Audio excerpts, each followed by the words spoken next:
जय उत्तराखंड साथियों। जय उत्तराखंड। मैं वन यू की टीम से आज सभी साथियों के साथ जुड़े हुए हैं नीलम दीदी, जिनको हम नीलकंठ भी कहते हैं और जिनका एक ध्येय है उत्तराखंड का विकास उत्तराखंड के साथ। और साथ में जुड़ी है शांति पालीवाल जी वन यू के टीम की ओर से। जितने भी साथी हमसे जुड़ रहे हैं, मैं सभी से रिक्वेस्ट करूंगा कि आप कृपया इस वीडियो को ज्यादा से ज्यादा शेयर करें अपने साथियों के साथ, अपने टाइमलाइन में हो सके तो वॉच पार्टी चलाएं। मकसद हमेशा वन यू की टीम का एक ही रहा है कि हम अपने उत्तराखंड के लोगों को सशक्त करें। तो साथियों, आज हमारे साथ अपने उत्तराखंड से सीधे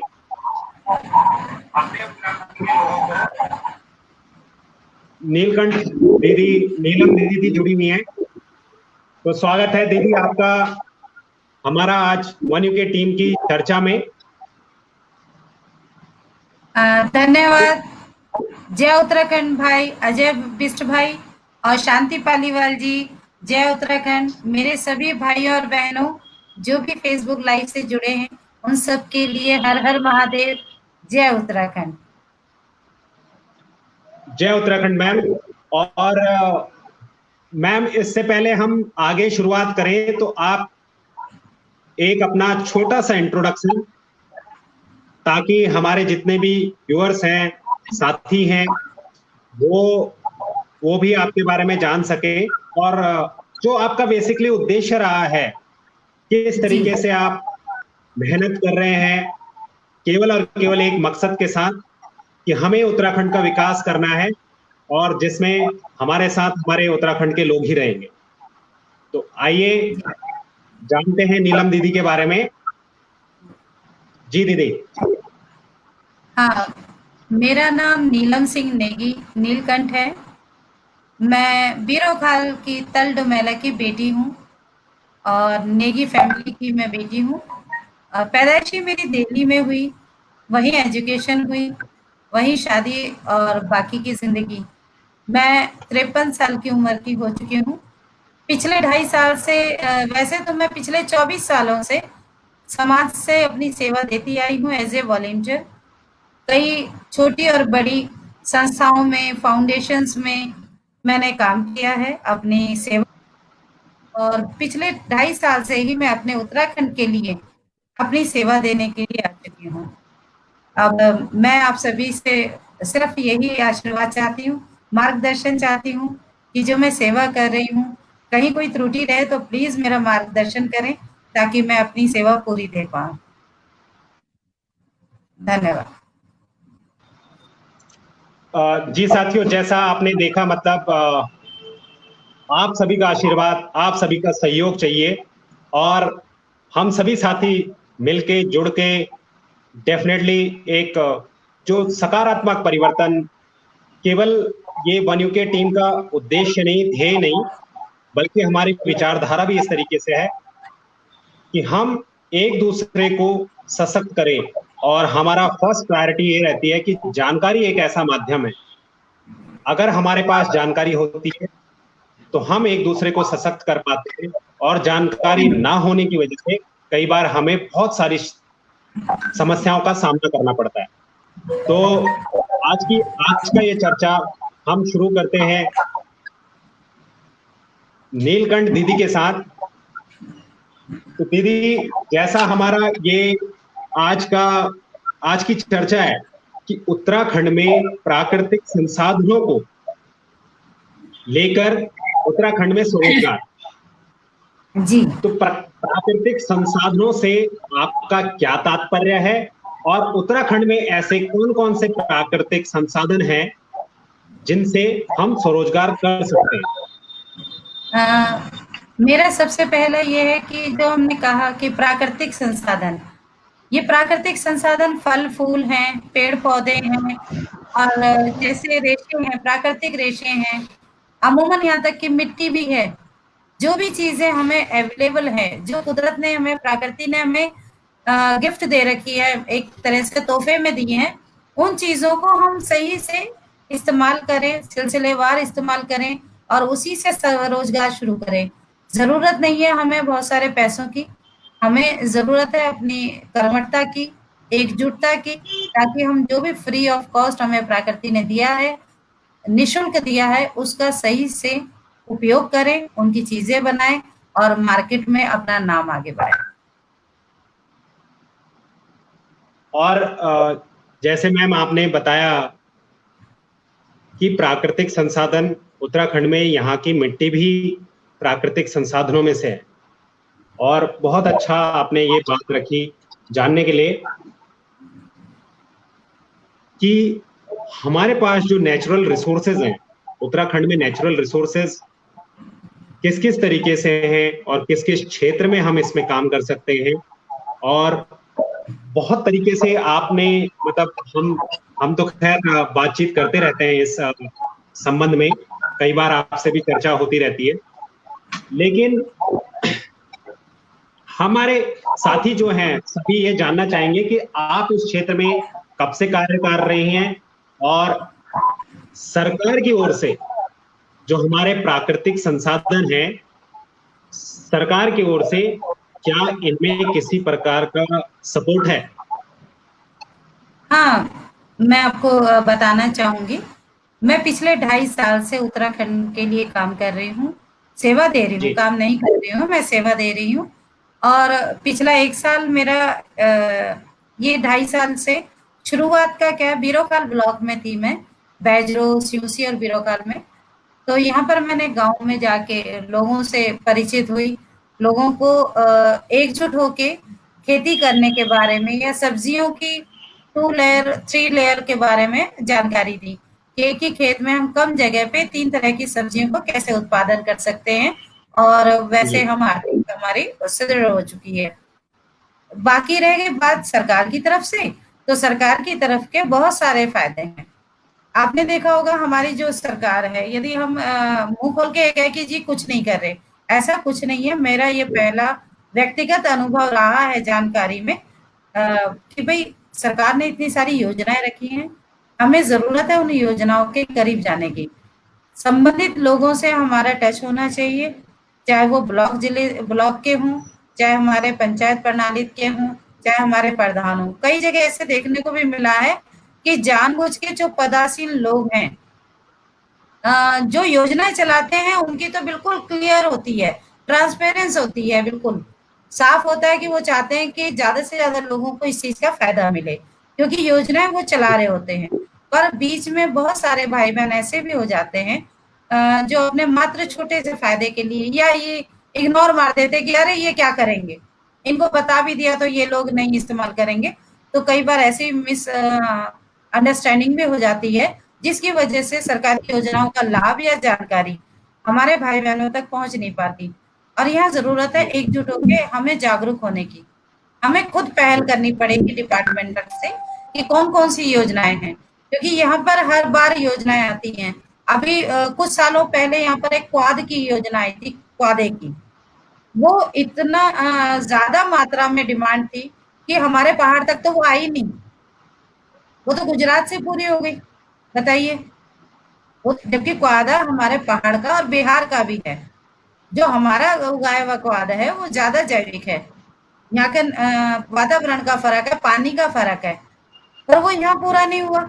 उसी तरीके से अभी नौरंगी दाल के बारे में, यहाँ से बाहर से काफ़ी अच्छा एक बहुत बड़ा लॉट आया था, यानी कि यहाँ से डिमांड हुई थी, पर वो यहाँ के लोगों को जानकारी तक नहीं हुई। तो ज़रूरत है हमें जानकारी इस्तेमाल करने की और एक दूसरे से जुड़े रहें और जानकारी का आदान-प्रदान करें, अपने तक सीमित ना रखें। यदि मुझे कोई जानकारी है, जो डिपार्ट से मिली है या किसी ग्रुप से मिली है, किसी भाई-बहन ने दी है, तो मेरा फ़र्ज़ है कि वो जानकारी को सब तक फैला दूँ, ताकि कोई ना कोई तो इस काम में आगे बढ़े। बहुत अच्छी बात कही दीदी जी आपने। और आप देखिए, हम भी बार बार यही कहते हैं कि जानकारी हमें सशक्त बनाती है। और ये गलतफहमी लोगों के अंदर शायद है, और मानसिकता भी इस तरीके की हो जाती है, अरे यार कि अगर मैंने अपनी जानकारी किसी और को दे दी तो वो फायदा उठा लेगा। जी, जी। लेकिन हमें ये चीज समझने की जरूरत है, हमें पॉजिटिव होने की जरूरत है कि कोई बात नहीं, अगर फायदा उठाएगा हो सकता है कि उसके पास 4 और तरीके निकल जाएं जिससे कि मुझे भी फायदा हो। और जब हम जी, समाज में एक दूसरे की मदद करेंगे तो हम तभी जाके स्ट्रांग होंगे। और बिल्कुल। ये आपसे आपने जो बात कही, हम सभी साथियों से बार बार यही कहते हैं कि सरस्वती भंडार की बड़ी अपूर्व बात, ज्यो ज्यो खर्चे त्यों त्यों बढ़े, बिना खर्च घट जात। तो जी, ये ज्ञान एक ऐसी चीज है कि हम जितना शेयर करेंगे, जितनी ज्यादा इसको लोगों को बताएंगे, ये बढ़ती जाएगी। मेरा ज्ञान भी बढ़ेगा, औरों का ज्ञान भी बढ़ेगा। तो इसी चीज को हमें समझना है। लोगों की ये मानसिकता, जो डर है एक तरीके का, मैं ये कहूंगा कि डर बैठा रहता है कि अरे यार मेरा नुकसान तो नहीं होगा। लेकिन आप ये देखिए, जो अपनी मदद करता है भगवान उसकी मदद करना शुरू कर देता है। तो आप लोगों की मदद जरूर कीजिए, भगवान अपने आप आपके रास्ते खोलता जाएगा, आपको उसका प्रॉफिट ही होगा। और ये हम बार बार कहना चाहेंगे अपने साथियों से कि इस चीज से आप बाहर निकलिए। और हम उस मानसिकता की बात कर रहे हैं, उस अपने उत्तराखंड को सशक्त करने की बात कर रहे हैं। अगर मेरे मन में चोर है, किसी भी तरीके का डर है, भय है, इसे छोड़ दीजिए। आप देवभूमि से बिलोंग करते हैं, विश्वास रखिए अपने आप पे, महादेव पे। आप जानकारी दीजिए, लोगों से भी आपको फायदा ही मिलेगा, नुकसान कभी नहीं होगा। तो इसी के साथ मैं चाहूंगा शांति पालीवाल जी, अब आप अपनी तरफ से कुछ सवाल जरूर कीजिए मैम से। जी। हाँ जी।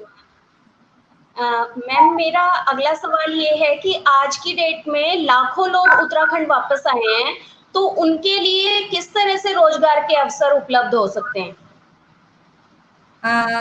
शांति जी, आज कोरोना की वजह से बेशक हमारे बहुत सारे भाई-बहन, परिवार हमारे लौट के अपनी ही घर पे, अपनी भूमि पे आए हैं। तो मैं तो यही कहूँगी कि ये बेशक एक बीमारी की वजह से रहा है, पर ये शुभ संकेत है हमारे उत्तराखंड के लिए कि एक पढ़ी-लिखी पीढ़ी, अनुभवी बुजुर्ग और महत्वाकांक्षी नए ज़माने के हमारे जो नौनिहाल हैं, वो लोग वापिस लौटे हैं अपनी भूमि पे। चलो बीमारी का ही बहाना सही, अपनी भूमि को देखने तो आए हैं। अब मुझे लग रहा है हाँ जहाँ जी। तक ये बीमारी ने बहुत कुछ हम लोगों की आँखें खोल दी हैं। ये पर्यावरण, हमारा जो वातावरण है, पानी, हवा, ये फ्री ऑफ कॉस्ट है। एक शुद्ध हम शहरों में, मैं खुद दिल्ली से बिलोंग करती हूँ, दिल्ली में ही पैदा हुई थी, वहीं मेरी इतनी उम्र हुई। तो मैंने ये देखा है कि दिल्ली में रहने के बावजूद भी हम लोग एसी कूलर के आदी बन जाते हैं। हमें पानी के प्यूरीफायर लगाना पड़ता है, यहाँ तो विदाउट प्यूरीफाई और बगैर एसी और कूलर के यहाँ बहुत ही कुछ मिला है हमें। यहाँ जिंदगी जीने का तरीका है। हमारे जो बुजुर्गों ने, जो शुरुआत के बुजुर्ग थे, उन लोगों ने बड़े-बड़े पहाड़ों को काट के गाँव बसा दिए, खेत बना दिए। उनमें कितनी ताकत हाँ थी, जी। जबकि संसाधन तो थे ही नहीं। उन्होंने इतने बढ़िया पहाड़ों में, स्वर्ग में अपनी नगरी बसा ली थी। हम लोग बेशक आज के हम जितने भी आगे बढ़ने को हुए, आजकल जितना भी आधुनिकता की दौड़ पे हम आगे दौड़ते चले गए। आपने भी जाना होगा, मैं भी जान चुकी हूँ, हम कितने भी आगे गए हैं, बस ज़रूरत हमें प्राकृतिक चीज़ों की ही पड़ेगी। हम कितने भी आर्टिफिशियल खाने पे गए, आर्टिफिशियल लाइफ जीने पे रहे, पर हमें आज फिर हम जैविकता की ओर बढ़ रहे हैं। आज हम शुद्ध और पर्यावरण में, ऐसे पर्यावरण में जाना चाहते हैं, जहाँ पर ये सारी दूषित गैसें ना हों, हमें एक खुल के साँस लेने का मौका मिले, बीमारियाँ ना हों। और मेरे ख्याल से कि हमारे पहाड़ जैसा तो शायद कोई दूसरा राज्य हो। यहाँ पर सब कुछ फ्री है और मैं सभी भाई-बहनों का दिल से हार्दिक स्वागत करती हूँ कि अपनी जन्मभूमि में, मातृभूमि में आए हो। इसकी मिट्टी की सोंधी महक को देखें और यहीं पर एक नज़र डालें, आपको यहीं स्वरोज़गार बहुत सारा मिलेगा। जो भाई-बहन चाहते हैं कि वो कुछ करना चाहते हैं अपनी रुचि के अनुसार, वो हमसे बात भी कर सकते हैं। हाँ जी, थैंक यू मैम, बहुत अच्छा जवाब आपने दिया। इसके लिए बहुत बहुत धन्यवाद, और आशा करती हूँ कि लोग भी इसको अच्छे से सुन रहे होंगे और आगे चल के इस तरफ बढ़ेंगे और अच्छे से काम करेंगे। अच्छा मैम, जैसे आपने जैविक के बारे में बात करी, जैविक उत्पादों के बारे में, तो उसके लिए मैं नेक्स्ट क्वेश्चन ये लेना चाहूंगी कि जैविक उत्पादों के लिए मार्केट का ना होना सबसे बड़ी समस्या है हमारे उत्तराखंड में। तो इसके लिए सरकार किस तरह से हेल्प कर सकती है हम लोगों की? शांति जी, मैं सबसे पहले ये बात बताती हूँ कि जैविक अपने आप में एक बहुत बड़ी मार्केट है। सिर्फ ये हम लोगों ने एक अफवाह फैला रखी है, या समझ लीजिए हमें जानकारी का अभाव है। मैं आपको बताना चाह रही हूँ और मतलब इस बात का दावा भी करती हूँ, जैविक शब्द ही अपने आप में बहुत बड़ा मार्केट है। जहां भी जैविक की बात आती है लोग टूट पड़ते हैं, क्योंकि वो केमिकल रसायन युक्त खाना खा खा के सब पक चुके हैं, उनके अंदर डिसीजेज इतने हो चुके हैं, उनकी बीमारियां हो गई, यानी कि अब वो उनके अंदर इतना ताकत रही नहीं है, इम्यूनिटी सिस्टम बिल्कुल खत्म हो चुका है, वो इसलिए कि वो रसायन युक्त चीजें खा चुके हैं। और जो जैविकता की हम बात करते हैं और कहते हैं मार्केट, सरकार के ऊपर बात करते हैं, सबसे पहले तो मेरा ये है कि हमें पहले कदम खुद उठाना है, चीजों को बढ़ाना है, उनको मैन्युफैक्चर करना है या फिर उत्पादन करना है, खेतों में उन चीजों का उत्पादन करना है, उनको कलेक्ट करना है ज्यादा मात्रा में। हम एक आलू की गांठ लेके 100 ग्राम 200 ग्राम 1 कुंटल 2 कुंटल लेके मार्केट नहीं बना सकते। वहां पर हमारे जैसे न जाने कितने लोग हैं। कनेक्टिविटी हमारी होनी चाहिए, कंटिन्यूटी हमारी होनी चाहिए, हमारी जो भी चीजें हैं, जैविक चीजें हैं, उनका एक सिलसिलेवार होना बहुत जरूरी है, लगातार होना जरूरी है। एक बार थोड़ा सा माल ले जाके हम मार्केट में अपना नाम नहीं कर सकते, मार्केट में हमें डेली दिखना पड़ेगा, मार्केट में आए दिन हमारे प्रोडक्ट दिखने पड़ेंगे। मार्केट बहुत बड़ा है बिजनेस, ये किसी एक के नाम का नहीं है, किसी एक वर्ग का नहीं है, ये वो मार्केट है जहाँ पर खुले हाथों से उन व्यापारियों का स्वागत किया जाता है जो नई चीजें लाते हैं या फिर जो शुद्ध चीजें लाते हैं। बहुत सारे लोग हैं, मैं खुद इसमें काम कर रही हूँ, मेरे साथ जुड़े हुए बहुत सारे भाई बहन हैं जो नॉन उत्तराखंडी भी हैं और उत्तराखंडी भाई बहन भी हैं। तो वो चाहते हैं कि उन पहाड़ की जैविक चीजों को पहाड़ की तरफ से वहां पर हम उनकी सप्लाई दें, और उन्होंने कहा है कि ये जैविक होना जरूरी है। इस बात का मैं भी ध्यान रख रही हूँ, जो भी हमारे भाई बहन सब्जी उगा रहे हैं, अनाज उगा रहे हैं, मैं कोशिश कर रही हूँ कि कोई भी ऐसा रसायन ना डाला जाए जिससे हमारी भूमि जो है वो अशुद्ध हो। जी हाँ जी मैम, आप बहुत ही अच्छी जानकारी दे रहे हैं, इसके लिए बहुत बहुत धन्यवाद मैम। और आशा करती हूँ हमारे सारे दर्शक इसका फायदा उठाएंगे। और मैम, मैं खुद ये चाहती हूँ कि आगे चल के मैं उत्तराखंड में जाकर कुछ अपने गांव में भी करना चाहती हूँ। शांति जी, तो आपका क्या नाम है स्वागत उसके है। लिए? हाँ जी मैम, उसके लिए आपसे जरूर संपर्क करना चाहूंगी मैं। तो बिल्कुल। अभी next question sir, Ajay ji, मैं आपको ट्रांसफर करती हूँ, प्लीज आप पूछिए। जी, थैंक यू मैम। और मैं अपने साथियों को ये बताना चाहूंगा पालीवाल जी की ओर से कि साथियों, अगर आपको जानकारी हो कि वन्यू के टीम ने कुछ समय पहले हमने स्किल्स डेवलपमेंट के ऊपर हमने चर्चा रखी थी, और शांति पालीवाल जी हमारे टीम की वो सदस्य हैं जिन्होंने ये कहा कि वो ब्यूटिशियन फील्ड में हैं, ब्यूटिशियन के क्षेत्र में काम करती हैं, अपना व्यवसाय चलाती हैं। और इसमें उन्होंने कहा कि जितने भी हमारे उत्तराखंड के लोग होंगे और इस फील्ड में चाहते हैं, ट्रेनिंग लेना चाहते हैं, तो उनसे संपर्क कर सकते हैं।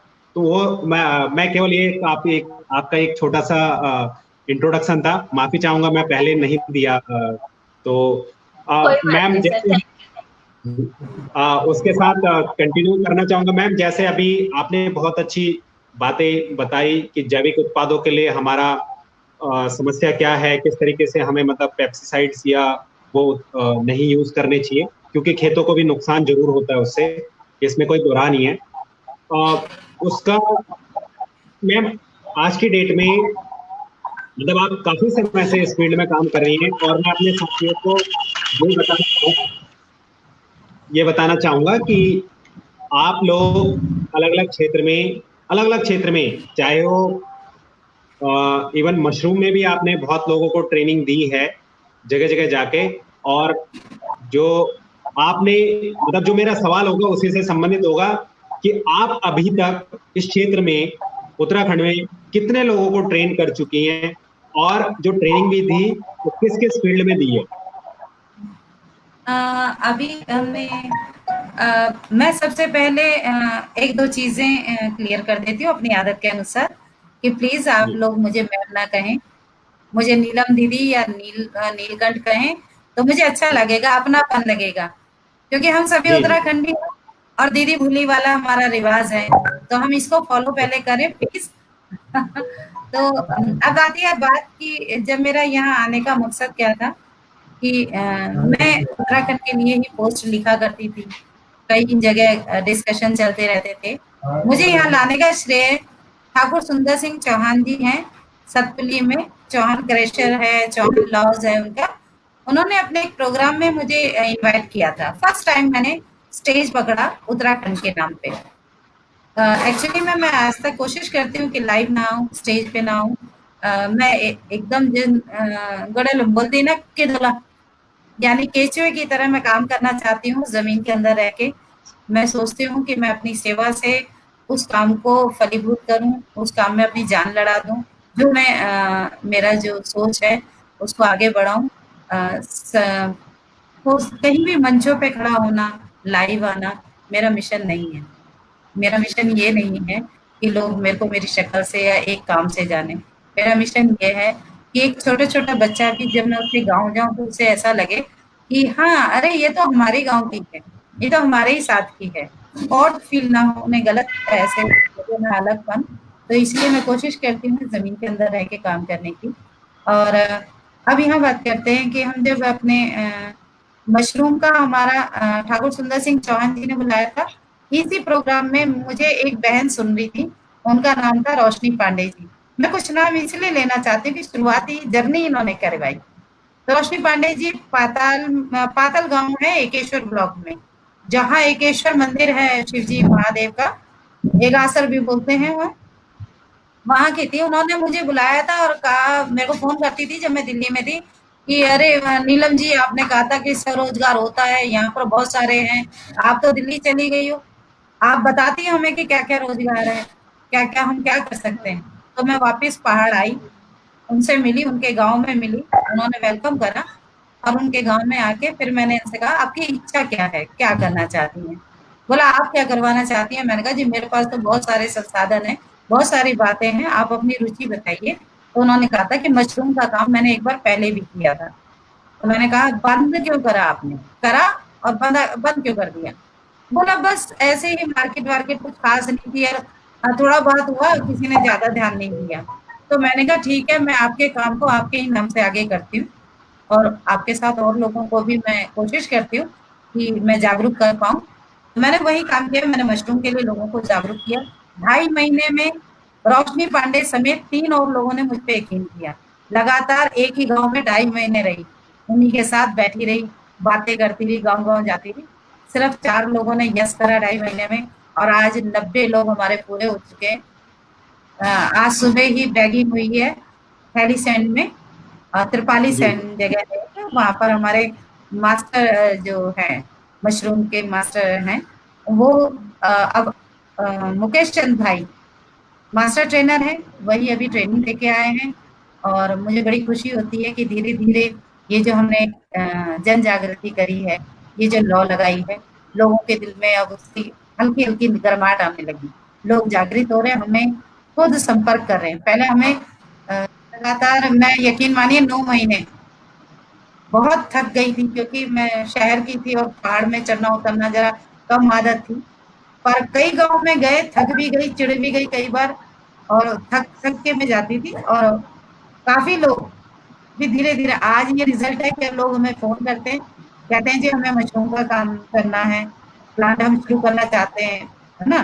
डेमो करना चाहते हैं, तो आज तो बड़ी खुशी होती है और मैं सभी भाई-बहनों को बधाई देती हूँ कि जो भाई-बहन जुड़े।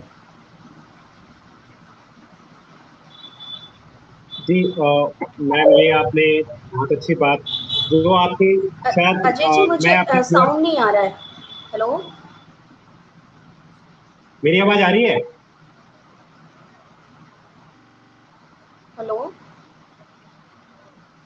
नीलम मैम आवाज आ रही है? जी, मुझे आवाज आ रही है।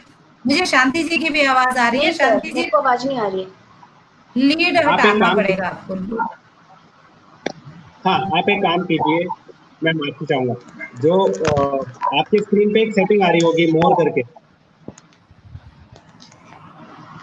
नहीं सर, कुछ वहीं से प्रॉब्लम है शायद। हेलो। हाँ, आपको आवाज आ हेलो। रही है? शांति जी, शांति जी आवाज आ रही है? नहीं आ रही, इसको लीड को हटाना पड़ेगा।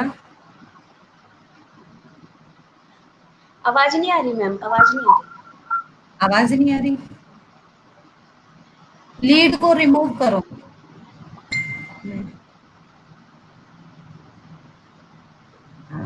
प्लग से निकालो। हाँ, अब बात करो। अब आवाज आ रही है? अब आवाज आ रही है? अभी भी नहीं आ रही? आप साउंड में जाइएगा थोड़ा सा।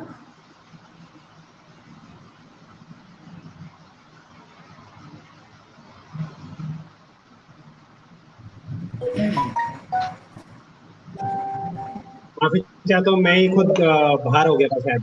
अ, जी। आवाज आ रही है? शांति मैम आवाज आ रही है अभी?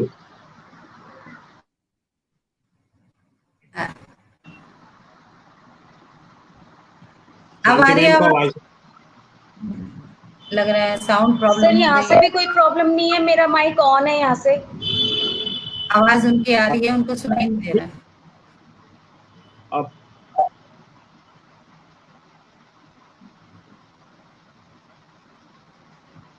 शांति जी आप एक बार दोबारा ज्वाइन कीजिए, ठीक है?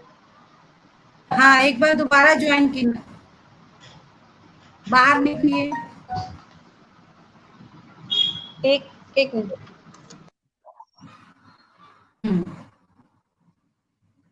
देखते हैं अगर शांति जी दोबारा ज्वाइन कर पाई तो। माफी चाहते हैं साथियों, थोड़ा सा कई बार क्योंकि टेक्निकल चीजें हैं और इसकी वजह से दिक्कत हो जाती है। फिर भी जिस तरीके से मैम ने, सॉरी दीदी जी, आपने अभी तक मतलब लोगों को जानकारी दी है, काफी लोगों को आपने ट्रेनिंग भी दी जैसे मशरूम के लिए ही आपने बताया।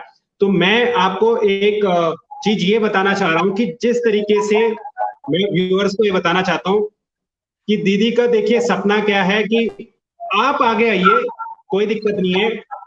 मेन मकसद हमारा है कि हमारा उत्तराखंडी व्यक्ति या उत्तराखंड के लोग सशक्त हों, रोजगार कर सके, अपने उत्तराखंड का विकास हम अपने लोगों के साथ भी करना चाहते हैं। और उनका मकसद इससे कहीं भी दूर दूर तक नहीं है कि उनका नाम आए या उनका कोई पहचान बने। लोग अपना काम करते रहें, ये सबसे बड़ी सोच होती है एक सही दिशा में काम करने की। जब आप इस ध्येय के साथ आप काम करते हैं तो डेफिनेटली आप लोगों को मोटिवेट कर पाते हैं। और बहुत से लोग आज की डेट में आपसे सीख रहे हैं, ज्ञान ले रहे हैं और समझ रहे हैं कि हाँ, हम एक दूसरे के साथ मिलके काम कर सकते हैं। दीदी जी, जैसे इस पे मैंने आपको अभी बताया कि किस क्षेत्र में आपने चीजों को, लोगों को ट्रेनिंग दी है। अगर आपसे लोगों को संपर्क करना है तो वो कैसे करें, क्या क्या माध्यम से आपसे संपर्क कर सकते हैं? क्योंकि अभी भी कुछ लोग यहाँ पे सवाल भी कर रहे हैं, तो कृपया आप अपनी जानकारी बताएं कि आपसे किस तरीके से वो संपर्क कर सकते हैं।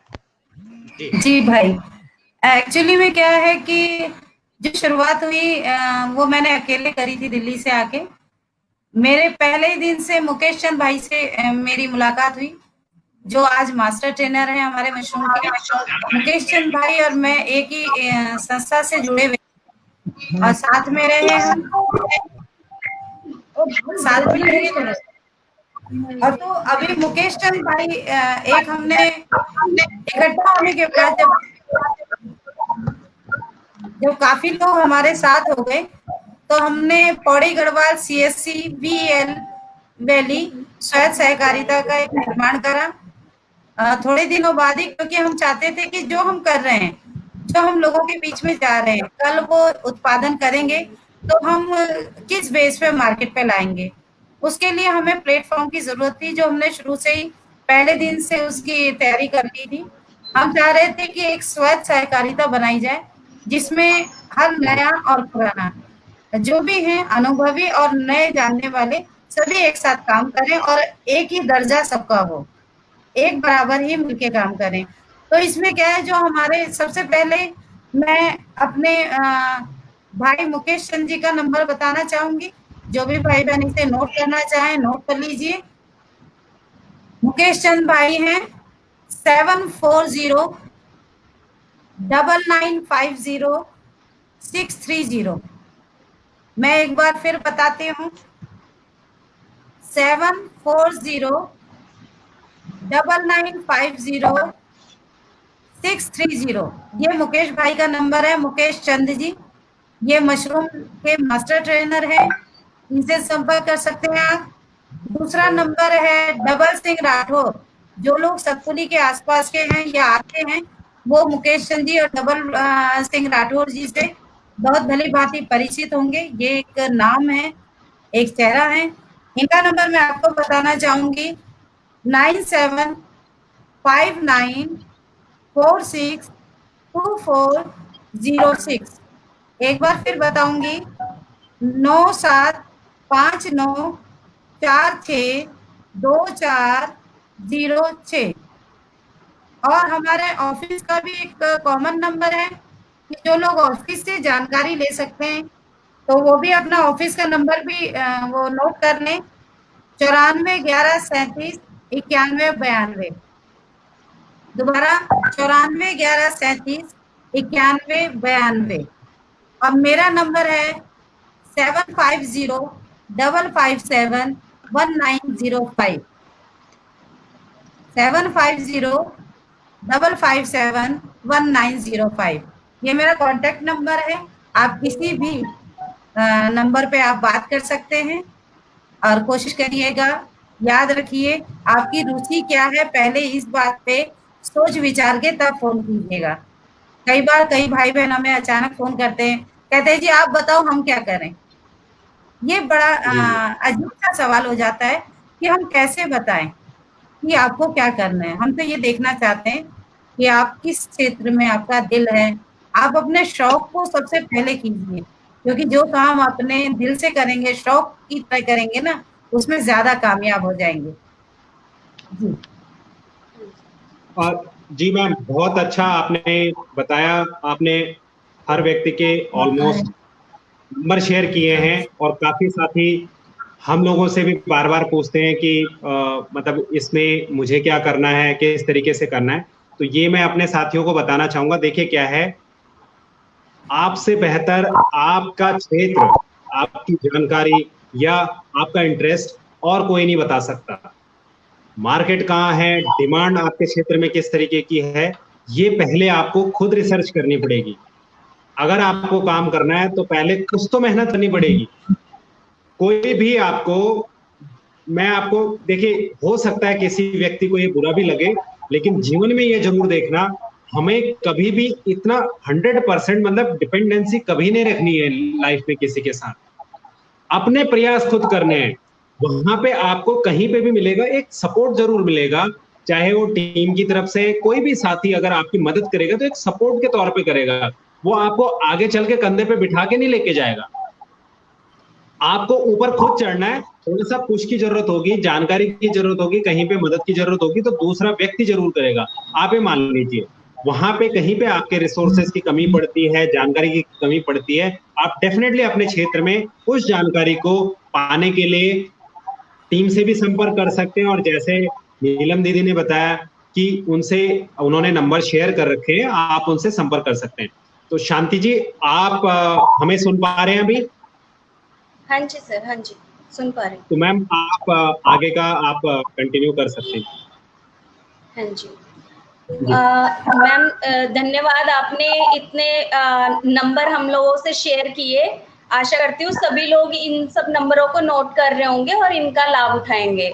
अच्छा मैम, ये स्वरोजगार करने में किस प्रकार की प्रॉब्लम्स फेस करनी पड़ रही है लोगों को, ये क्वेश्चन है मेरा आपसे मैम। तो इसके लिए बताइए कि कौन कौन से प्रॉब्लम्स को फेस करना पड़ रहा है लोगों को।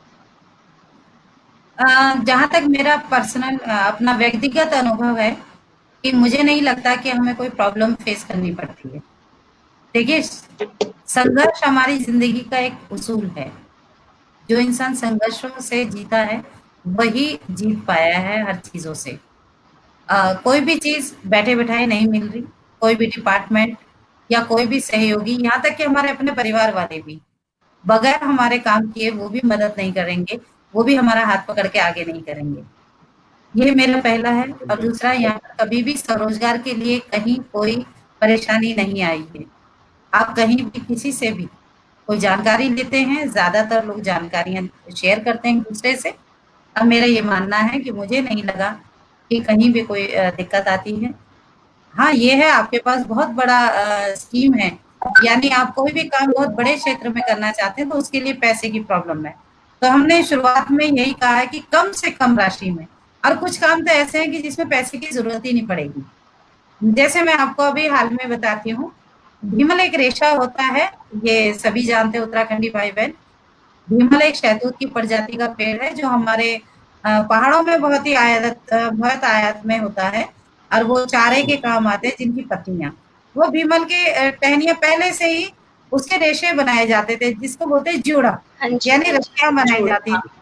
और जो हमारे पुरातन जो बुजुर्ग रहे हैं, हमारे बड़े बूढ़े रहे हैं पीढ़ी दर पीढ़ी, उन लोगों ने उसकी रस्सियाँ बनाई, बैल गायों के लिए रस्सी बनाई और कामों के लिए रस्सी बनाई और दन बनाए। दन मतलब एक बहुत बड़ी चटाई होती थी, जो कालीन टाइप की होती थी, वो भी भीमल के रेशों से होती थी। उसके साथ-साथ रामबांस के रेशे हैं, उसके साथ भंगुल है, कंडेली के रेशे हैं। इन 4 तरह के रेशे हमारे पास फ्री ऑफ कॉस्ट है। और ये हर बार, हर मौसम में बहुत ही ज़्यादा होते हैं। इनके रेशों के हमने चप्पलों का बोला, मैं खुद बता रही हूँ कि जिम के मैट का ऑर्डर मैं शहरों से लेके आई। मैंने अपने यहाँ के रेशों की अपने हेल्थ जो भी जिम लाइन के लोग हैं, उन लोगों से बात करी कि यदि आप योगा करते हैं, तो रेक्सिन और लेदर के उस पे मैट पे ना करके योगा, आप प्राकृतिक आसनों पे योगा करें, तो आप ज़्यादा बेहतर रिज़ल्ट पाएँगे। तो उन लोगों ने मेरी इस बात पे ध्यान दिया और उन्होंने बोला ठीक है, जिस दिन आप ऐसे योगा मैट आप बना के लाती हैं, जो सूटेबल होगा तो हम आपको ऑर्डर देते हैं। और किसी जगह हमारे कुछ साथी भाई-बहन हैं, उन लोगों ने तो मुझे शुरू में ही 2 महीने पहले ही कह दिया कि आप ऐसा 5,000 पीस का ऑर्डर ले जाइए और इतना बना के लाना। पर मैंने ही मना करा कि एज़ ए बिज़नेस हम पहले सैंपल देंगे, फिर आप उस सैंपल को देखें कि किस तरह से वो पास होता है। यदि वहीं कमी है तो आप हमें बताइए ताकि हम परफेक्ट चीज़ को मैं चाहती हूँ कि हमारे उत्तराखंड से जो भी चीज़ जाए, वो फुलफिल होके जाए, ना कि वो बाहर आने के बाद हमारी भद पिटे। जब भी कोई चीज़ मार्केट में आए तो वहाँ नाम हो हमारा। इसलिए जैसे योगा मैट है, चप्पलें हैं, है ना? आसन है, कई ऐसी चीज़ें जो फ्री ऑफ कॉस्ट है आप उन भीमल के रेशों को इस्तेमाल कर सकते हैं। गाय का गोबर फ्री है, वहाँ पर कुंजू फ्री है। कुंजू और गाय के गोबर को मिला के हाथ से बना सकते हैं धूप बत्ती। आप उस धूप बत्ती को ऑर्गेनिक धूप बत्ती को जो नेचुरल फ्रेग्रेंस है यानी उसकी खुशबू है। आपको पता होगा कि जो जो है वो देवी देवताओं को जब खुश किया जाता है उनको नाम हाँ को जी, याद हाँ किया जी। जाता है तो उसमें देसी घी लगा के और आग में अर्पित करते हैं ताकि वहाँ का वातावरण शुद्ध हो। तो उस तरह की चीजें आप धूप बत्ती बना सकते हैं गाय का गोबर की, पुर्जों की, इन दोनों को मैश करके आप हाथ से ही ऐसे करके कोन वाली धूप बत्ती बना सकते हैं। इसमें कोई पैसा नहीं लग रहा, आपकी मेहनत और आपकी कला है। और ये कला और मेहनत अभी टिहरी से विवेकानंद एक नौजवान युवक है, जिसने 3 महीने पहले मुझसे बात करी थी कि दीदी मैं कुछ करना चाहता हूँ, मैं क्या करूँ? तो मैंने कुंजू और अन्य जड़ी-बूटियों के बारे में बताया जो फ्री ऑफ कॉस्ट है, कि इस तरीके से उसका दोहन करना कि वो नष्ट ना हो। उन चीज़ों का इस्तेमाल करो और ये ऐसी जैविक धूप-बत्ती होगी जिससे कि कहते हैं गाय के गोबर में इतनी ऑक्सीजन होती है कि वातावरण में बहुत सारे कीटाणुओं को खत्म कर देते हैं और कुंजू तो एक दैवीय पौधा है, जो हमारे ऑक्सीजन की मात्रा को बढ़ाता है और उसकी खुशबू से दूर-दूर तक कीटाणु गायब हो जाते हैं और सकारात्मक उसकी खुशबू है। मैंने उनको बोला और आज विवेकानंद भाई टिहरी गढ़वाल गंशाली से हैं, वो अब धूप बत्ती बना रहे हैं और बेच रहे हैं। उनको ऑर्डर भी आ चुके हैं काफ़ी। तो ऐसे बहुत सारी चीजें हैं जो फ्री ऑफ कॉस्ट हम तैयार कर सकते हैं। जी। धन्यवाद मैम। मैम, नेक्स्ट क्वेश्चन ये है कि अगर बाय चांस किसी इंसान के पास धन भी नहीं है और भूमि भी नहीं है, तो मैम वो किस तरह का काम करे और बैंक जरूरत पड़ने पे उसको किस तरह की सहायता प्रदान कर सकता है, लोन किस बिहाफ पे दे सकता है? एक्चुअली में क्या है कि लोनिंग सिस्टम पहले अलग थी, अब थोड़ा-सा बदल गया है। पहले आपके हाथ में पैसा आ जाता था, है ना? अब कौशल विकास योजना के अंतर्गत अब पैसा नहीं आता, सामान आते हैं। यहाँ पर गाँव-गाँव में समूह पद्धति चल रही है, वो चाहे मनरेगा हो या जलागम। ये दोनों जो अलग-अलग सूत्र हैं, ये समूह बनाते हैं, 5-5 औरतों के समूह बनते हैं। वहाँ समूह की मीटिंगें होती हैं, तो शुरुआत के लिए 10,000 रुपए की मदद करते हैं, जिससे महिलाएँ जो नारी शक्ति है, वो एकजुट होके कोई ना कोई छोटा-मोटा काम शुरू करें और वो बिगैर ब्याज के होता है और धीरे-धीरे जो वापिस करना होता है। जो समूह वापिस कर देता है, उनको फिर उसके बाद 10,000 रुपए मिलते हैं। सॉरी पहले हाँ 10,000 मिलते हैं, फिर उनको 1 लाख मिलते हैं और जब 1 लाख की वापसी हो जाए और वो अपना काम करें तब उनको 5 जनों को 5 लाख रुपए सरकार की तरफ से मिलते हैं, जो वो कोई भी योजना के अंतर्गत या किसी भी तरीके का हस्तशिल्प कर सकती हैं, कुछ भी जो भी उनके अंदर हुनर है, उसको बढ़ा सकती हैं। तो ये सरकार की तरफ से बहुत सारे हैं। मैं किसी को कभी ब्लेम नहीं करूँगी, ऐसा कई बार हुआ है। जो भाई-बहन इन जानकारियों के अभाव में होते हैं, वो धक्के खाते रहते हैं और कई लोग तो कई जगह भाई-बहनों को ऐसा भी मौका मिला है कि सामने वाले उनको मिसगाइड कर लेते हैं अपने थोड़े से फ़ायदे के लिए, तो वो लोग हताश होके बैठ भी जाते हैं। यहाँ हम सभी भाई-बहनों का एक कर्तव्य बनता है जो कि मुखर हैं, जो खुल के आवाज़ करना जानते हैं, बात करना जानते हैं, उन लोगों से मेरी अपील है कि वो लोग ऐसे सभी भाई-बहनों का साथ दें, जो इन जानकारियों के अभाव में बहुत पिछड़े रह जाते हैं, पीछे हो जाते हैं। और उसमें से हम भी उनमें से एक हैं कि हमसे भी जो भाई-बहन जुड़ेंगे, तो हम संबंधित लोगों से कोशिश करेंगे कि हाँ, उनसे जानकारी हम ले सकें और उनको सही योजना दें। बैंक की तरफ से मिलने वाले पैसे मैं ये कहूँगी कि वहाँ पर हमें अपने ही बैंक हमें पहले लोन देते हैं। अब ये पहले क्या होता था कि पहले वहाँ से विभाग से लोन आता था। अब विभाग क्या करता है कि हमें हमारा बैंक पहले लोन देगा, हमारे काम के ऊपर। तब उस जी विभाग की प्रोजेक्ट रिपोर्ट को देखते हुए तब वो विभाग आपके बैंक को वो सब्सिडी या लोन प्रोवाइड करेगा, जहाँ तक मेरी जानकारी है। हो सकता है मेरी जानकारी में कहीं त्रुटि भी हो। तो मैं इसके लिए दावे के साथ नहीं कह सकती, पर हाँ, इतना ज़रूर कहूँगी कि बहुत सारे काम ऐसे हैं कि आपकी ज़मीन नहीं है, कोई बात नहीं, पर आप बीमल के रेशों का कर सकते हैं। आपके पास रहने को 2 कमरे होंगे, तो 1 कमरा गाँव में कमरों की बात नहीं होती, गाँव में तो घर मिल जाते हैं पूरे-पूरे। तो जिनके पुराने घर हैं, छन्नी है, जहाँ पर गौशालाएँ हैं, यदि वो खाली हैं, आपके पास पशुधन नहीं है, तो आप कम से कम 5,000 या 7,000 से शुरुआत कर सकते हैं मशरूम की। और ये मेरा मानना है कि यदि 5,000 रुपए से आप शुरुआत करते हैं, तो आपके 3 महीने में 5,000 के 9,500 रुपए तक आप कमा सकते हैं, अपनी मेहनत करके। और इससे क्या है शुरुआत अच्छी होगी, तो आप निरंतर बढ़ते जाइए। एक बार में आप ये सोचें कि आप 2, 4, 5,000 लगाएँगे, आपका बहुत बड़ा रोज़गार हो जाएगा। इसके लिए आपको हिम्मत तो बाँधनी है, पर लगातार प्रयासरत भी रहना है। बहुत सारी चीज़ें ऐसी बिल्कुल हैं, जैसे मैंने अभी आपको बताया कि इसमें बैंक की ज़रूरत नहीं होगी कि आप अ, गाय के गोबर से धूप-बत्ती वगैरह बनाती हैं, आप गमले बनाते हैं, आपको बहुत सारे ऐसे हम जैसे लोग मिल जाएँगे, जो सही मार्गदर्शन करेंगे, वो भी निःशुल्क। आप कभी भी फ़ोन कर सकते हैं, किसी भी चीज़ की जानकारी ले सकते हैं। उस जानकारी के लिए हम कोई से भी लोग झुँझलाते नहीं हैं, लगातार हमसे बातें होती रहती हैं, हम कोशिश करते हैं कि पूरी की पूरी जानकारी उन तक पहुँचाएँ। और जैसे बीमल के रेशे हैं, मैं आपको बताना चाहती हूँ, अभी मैंने हाल में ही सभी ग्रुपों में और यहाँ तक कि फ़ेसबुक के भी कुछ ग्रुपों में मैंने डाला था कि हमें बीमल की ज़रूरत है। जो बीमल के रेशे जिनके पास अवेलेबल हैं, वो हमें वहाँ से उठाएँ, गाँव-गाँव से उठाएँ, ₹5 किलो के हिसाब से हमें सेल कर दें, हम खरीद रहे हैं। हम नकद खरीदेंगे, कैश दे देंगे, उससे क्या है जो बीमल पड़ा हुआ है उसका क्या होता है कि पहले काम आता था बीमल, अब क्या है उसके अंदर की जो लकड़ी है वो चूल्हा जलाने के काम ले आते हैं और जो भीमल के रेशे हैं उन्हें वहीं पर ही नदी में बहा के आ जाते हैं। मैं कह रही हूँ कि जहाँ बहा है वो बहाओ मत, उसे निकाल के लाओ, सुखाओ, साफ करो, 5 रुपए किलो हम खरीदेंगे चाहे जितना भी हो। बस खरीदने का मकसद ये नहीं है कि हमने खरीदना है, हमारा मकसद है कि जब वो बेचेंगे तो वो ये सोचेंगे 5 रुपए किलो ये हमसे ले रहे हैं या 7 रुपए किलो ले रहे हैं, तो ये क्या चाह मतलब ये करेंगे क्या इस रेशे का। तो हम उस वक्त जब सामने वाला हमसे पूछेगा इस रेशे का क्या होगा, तब हम बताएंगे कि इनकी चप्पलें बनेंगी, इनकी योगा मैट बनेगी, इनका आसन बनेगा, इनके बैग बनेंगे, लेडीज बैग बनेंगे, है ना। कई तरह की चप्पलें हैं, कई तरह के आसन हैं, और जैसे कि कोस्टर होते हैं कप गिलासों के नीचे हम जो रखते हैं, वो हो गए। डाइनिंग टेबल के मैट्स हो गए, जो कि हम ज्यादातर रबड़ या प्लास्टिक के लेते हैं, या क्रोशिया का बुने हुए, ज्यादातर सिंथेटिक ही होते हैं। तो मैं चाहती हूँ कि हमारा ये जो भीमल है वो लोगों के पास एक नए लुक के साथ, एक नए अवतार के साथ लोगों के बीच में हो, और सराहें लोग कि ये पहाड़ की चीज है, पहाड़ के लोगों की कलाकारी है।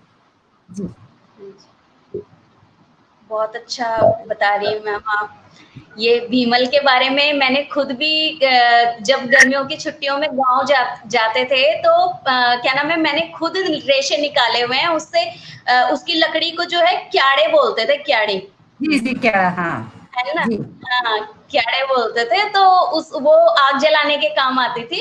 और रेशों को, थोड़े बहुत रेशे तो उठा के लेके आते थे घर में, लेकिन हाँ हाँ कुछ कुछ को वहीं पे बहा देते। जी तो बिल्कुल हाँ। क्या नाम है, बहुत अच्छी जानकारी आप दे रही हैं मैम, धन्यवाद उसके लिए। अजय जी, आप नेक्स्ट क्वेश्चन कीजिए मैम से।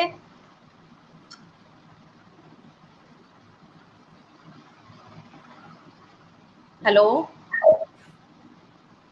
अजय भैया, अजय भाई लगते हैं कि उनका।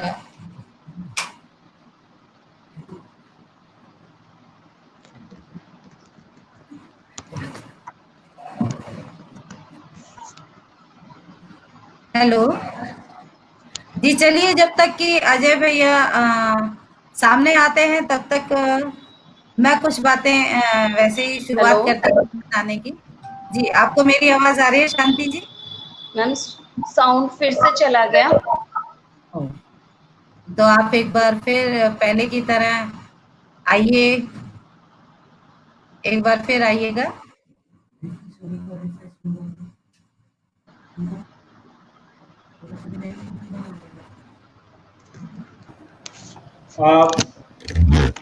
मैम मैं माफी चाहता हूँ, मेरे ना मतलब डिवाइस में कुछ प्रॉब्लम हुई और रिस्टार्ट हो गया। आप सुन पा रहे हाँ हैं मेरे हाँ को? हाँ हाँ। जी भाई मैं सुन रही हूँ। जी जी जी। अभी अ, शांति जी दोबारा आएंगे, उनकी साउंड वो हो गया था। जी, कोई कोई दिक्कत नहीं है मैम। तो मैं सॉरी दीदी, मैं आपको फिर से मतलब दूसरा क्वेश्चन पूछ लेता हूँ। जैसा दीदी आपने बताया कि अलग अलग क्षेत्र में लोग काम कर रहे हैं, करते हैं, और सही में मुझे तो जानकारी थी नहीं कि भीमल, जो आपने बताया कि इस तरीके से हम काम कर सकते हैं भीमल के द्वारा भी, और अलग अलग हम्म, चीजें बना सकते हैं, डेकोरेटिव आइटम यूज कर सकते हैं। और देखिए, ये सारी चीजें जानकारी के ऊपर ही है। अगर हमें जानकारी है तो हम उन चीजों का सही तरीके से प्रयोग में ला सकते हैं। जी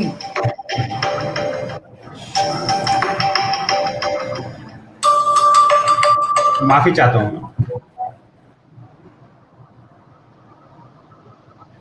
आवाज आ रही है? हाँ जी शांति जी आवाज आ रही है? जी हाँ जी हाँ जी, आ शांत, रही है। अच्छा तो अच्छा। मेरा मेरा जो नेक्स्ट क्वेश्चन इस क्षेत्र में है कि जैसे आपने बताया कि हम इन चीजों की ट्रेनिंग देते हैं, तो आप ये बताएं कि आपका या जो मतलब सहकारिता आपने बनाई है, ट्रेनिंग देने के लिए आप लोग क्या कुछ चार्जेस करते हैं, और करते हैं तो कितना करते हैं? अ, अजय भाई मैं ये कहना चाहूंगी कि पिछले 1 साल में हमने जितनी भी गांव में हम लोग गए, अपना ही जेब का पैसा लगा के, चाहे गाड़ी किराया हुआ, कुछ भी हुआ, वो सारा जी हमने अपना खर्चा खुद निकाला था। और चूँकि अब ज़्यादा तादाद में लोग बढ़ गए हैं, दूर-दूर से लोगों के हमारे उन्होंने बताया कि उनके लिए हम जाएँ उनके पास। और हमारा मेन मिशन है कि हम यहाँ अपने पास नहीं बुलाना चाहते। हम चाहते हैं कि हर भाई-बहन अपने ही घर पे इज़िली बहुत कम्फ़र्ट होके, बहुत आरामदायक स्थिति में होने के बाद वो अपने काम को शुरुआत करें। जैसे मशरूम की ट्रेनिंग होती है, हम उन्हीं के घर में जाते हैं, वहाँ पर ही जो उनके साधन हैं, जैसे हर मशरूम जिन्होंने भी उगाने की सोची, ज़रूरी नहीं कि हम उनको हौदी बनाने के लिए बोलें कि भई तुम 5-7 हज़ार के और खर्च करो और हौदी बनाओ भूसा भिगोने के लिए। हम लोग उनको बताते हैं कि आपके पास कच्ची जगह है, तो आप एक गड्ढा कर सकते हैं, काली पन्नी रख के वो टेम्परेरी बेस पे वो हौद बना सकते हैं। आपके पास ड्रम अवेलेबल है 200 लीटर के, तो आप भूसा उसमें भिगो सकते हैं। और वो भी नहीं है तो हम लोग उनके लिए वर्मी कंपोस्ट की किट होती है, वो जो कि हॉर्टिकल्चर डिपार्टमेंट से हमें मिल जाती है। वो लोग भी उसमें भूसा भिगो सकते हैं। हम चाहते हैं कि आसान से कम लागत में लोग अपने स्वरोजगार को शुरू करें। हमारा मकसद उनकी जेबों को खाली कराना या बहुत बड़े आडंबर वाले काम करके उनको बिजनेस का नए तरीके से बताना, वो हमारा इश्यू नहीं है। हमारा इश्यू है कि जितना कम से कम लागत में उनका स्वरोजगार शुरू हो सके और उनको परेशानी भी ना हो। ना ही हम इस तरह की कोई बातें करते हैं कि जो उन्हें समझ ना आए। हम ऐसे कुछ तरीके नहीं बताते कि ऐसे करना, वैसे करना। जो बिल्कुल सरल और आसान तरीका है, वो प्रैक्टिकल में हम लेके आते हैं। हम इसका कोई चार्ज कभी नहीं लेते हैं, निःशुल्क हमारी तरफ से सेवा होती है। पर अभी चूँकि दूर से भी हमें बुलावा आता है, तो हमने अभी ये कह दिया कि यदि 3 दिन की ट्रेनिंग है, तो ये कोई भी हम 1 या 2 भाई-बहन उधर जाते हैं, तो वहाँ पर रहने-खाने का बंदोबस्त उन गाँव के लोगों को, उस टीम को करना होगा, जो कि वहाँ ज़रूरत होती है कि हर जगह हम अपने बर्तन लेके खाने की वहाँ नहीं ले जा सकते, वहाँ के ज़रूरी है कि होटल अवेलेबल हो, जहाँ हमें खाना मिल सके। और दूसरी बात, जो भी हमारे भाई जाएगा, वो चाहे बस में जाए, गाड़ी में जाए, और स्पेशल गाड़ी करके नहीं जाएँगे। ये हमारा पहले से तय है कि हम कोई जीप-वीप या कोई गाड़ी स्पेशल करके ना जाएँ महँगी। तो बाइक में जा रहे हैं तो उसका तेल हो गया, तो इतने में ही, मात्र इतने में ही, और सेवा का कोई चार्ज नहीं है। जो हमारा तेल लग रहा है, वो तेल चाहिए। और जो 3 दिन का वहाँ रहना है, तो उन लोगों को रहने और खाने की व्यवस्था हो जाए, बस इतने में ही हम वहाँ पर पूरी की पूरी टीम, चाहे 50 लोग उसे सीखना चाहें, तब भी हम सेवा के लिए हाज़िर हैं। मैम, सॉरी, बार बार वो आदत पड़ी हुई है ना शहर वाली। दीदी, आपने जिस तरीके से बताया कि, और मैं अपने साथियों को ये संदेश भी देना चाहता हूं आपके माध्यम से या इस चर्चा के माध्यम से, देखिए हमारा मकसद क्या है। हमारा मकसद या नीलकंठ दीदी का मकसद क्या है? मकसद है अपने उत्तराखंड का विकास, और जो कि हम अपने ही उत्तराखंडियों के साथ करेंगे। लेकिन इसमें अगर आपको ट्रेनिंग की आवश्यकता है, तो आप ये देखिए कि उनकी जेब से, जो भी उनकी जेब से पैसा लगे, तो वो आपसे चार्ज कर रहे हैं। या फिर आप उनको दे सकते हैं सहूलियत की, आने जाने का दे सकते हैं। आप खुद कह सकते हैं कि आप आ जाइए, ये व्यवस्था दे रखी है हमने, या हम लेके चलेंगे आपको, या आपका खाना रहने का व्यवस्था हम करेंगे। उसके साथ वो ट्रेनिंग, अपना समय और ट्रेनिंग आपको मुफ्त दे रहे हैं। मुझे लगता है इससे बेहतर जो एक सोच है हो नहीं सकती है कि हमारा केवल एक ध्येय ये है कि हम अपने उत्तराखंडियों का विकास किस तरीके से कर सकते हैं। तो ये मुझे लगता है कि काफी अच्छी जानकारी हमारे साथियों के लिए होगी कि आपको कोई भी जानकारी, किसी प्रकार की ट्रेनिंग है, तो आप किस तरीके से ले सकते हैं। संपर्क आपको पहले ही दे दिए गए हैं। उसके बावजूद भी अगर आपको किसी तरीके की परेशानी होती है, तो आप हमसे या दीदी जी से कभी भी संपर्क कर सकते हैं। इसी संबंध में एक सवाल इस तरीके का है कि ऐसा, मतलब मैं ऐसा कौन सा रोजगार है, या फिर मैं किसी रोजगार से कितने लिमिट तक का, या मिनिमम या मैक्सिमम कितना पैसा कमा सकता हूँ? ये क्योंकि काफी लोगों के दिमाग में ये सवाल होता है, तो हम आपसे ये जानकारी जानना चाहेंगे। अजय भाई, मैं ये बताना चाहूंगी, पैसा हर काम में है। यहाँ बात करते हैं, जहाँ हमने बात करी मशरूम की, तो 200 रुपए प्रति किलो के हिसाब से वो मार्केट में अवेलेबल है। और इसके साथ यदि आपका मशरूम मार्केट में नहीं निकलना चाह रहा है या नहीं निकल रहा है, कोई प्रॉब्लम है, तो आप उसका अचार बनाइए। अचार की कीमत भी बहुत अच्छी है, 500-600 रुपए किलो के हिसाब से होती है। टेस्ट के अकॉर्डिंग चीजें हैं। साथ में इसके अलावा हम ये भी कह रहे हैं कि जिनकी बंजर खेती है, जमीन है, और यदि वो चाहते हैं कुछ करना, तो आप यदि अपनी बंजर जमीन को बचाना चाहते हैं, तो आप अपने ब्लॉक ऑफिस में जाइए। वहां पर देखिए आपको लेमन ग्रास फ्री में मिल रही है मनरेगा के तहत पे, और उसको लगाने की दिहाड़ी भी मिल रही है। आप लेमन ग्रास भी लगा सकते हैं। और यदि आप एक कदम और आगे बढ़ना चाहते हैं, तो आप स्टीविया यानी मीठी तुलसी का निर्माण कर सकते हैं। मीठी तुलसी के पौधे लगाइए, वो आपको 2.5 रुपए से 3 रुपए, 3.5 रुपए का एक पौधा अवेलेबल हो जाएगा। वो आप अपने खेतों पे लगाओ, कैश क्रॉप है। लेमन ग्रास एक बार लगाएंगे तो 6-7 साल तक आपका चलेगा। दीपक ढौंडियाल जी हैं खैतौली से, वो लेमन ग्रास के बहुत अच्छे, उनका बहुत बड़ा काम करा है। वो एक जिद पे हैं, वो ये चाहते हैं कि वो उत्तराखंड के अपने वाला हिस्सा चौखाल एक जगह पड़ती है, चौखाल में लेमन ग्रास के मास्टर हैं वो। उन्होंने लेमन ग्रास के अर्क यानी तेल भी निकाला है, और वो 1,000 रुपए से 1,500 रुपए लीटर तक है जो वो बिकता है। उसके साथ ही मैं आपको बताती हूँ मीठी तुलसी यानी स्टीविया के बारे में। यदि आपके खाली जमीन है, आप कुछ आगे बढ़कर करना चाहते हैं, कुछ पैसा आपकी जेब में है, तो आइए मीठी तुलसी यानी स्टीविया लगाइए। स्टीविया चीनी से 40 गुना मीठा होता है। उसके पत्ते, उसकी टहनियों में इतना मिठास होती है, और सबसे बड़ी बात है कि उसमें ग्लूकोज नहीं होता। यानी डायबिटिक के जितने भी मधुमेह के रोगी हैं, वो उसको आसानी से उसे इस्तेमाल कर सकते हैं। उसका ग्लूकोज 0 होता है उसमें। और ये इसके अलावा ये बातें हैं कि हम आने वाले समय में अगले साल तक, यदि महादेव की कृपा रही, अगले साल तक जितने भी जूस हमारी तरफ से होंगे, मैं और भाई बहनों को अभी नहीं बता पाऊंगी, क्योंकि मुझे नहीं पता अपनी क्या क्या स्ट्रेटेजी होगी भाई बहनों की। पर हमारी तरफ से जितने भी जूस, चाहे वो आंवले का हो, बुरांस का हो या माल्टे का, उसमें स्वीटनर तो होगा, पर वो चीनी नहीं होगी। और हम कोशिश करेंगे कि ऐसी अच्छी गिलोय वगैरह, ऐसी शतावर गिलोय, इस तरह की जड़ी बूटियों को भी जूस में डाला जाएगा, जिससे वो हेल्थी ड्रिंक की तरह जूस का जूस होगा, और जो भी उसे पिएगा उसके शरीर स्वस्थ रहेगा, इम्यूनिटी सिस्टम उनकी मजबूत रहेगी, जिससे वो बीमारियों से लड़ पाए। तो ऐसी कई चीजें हैं।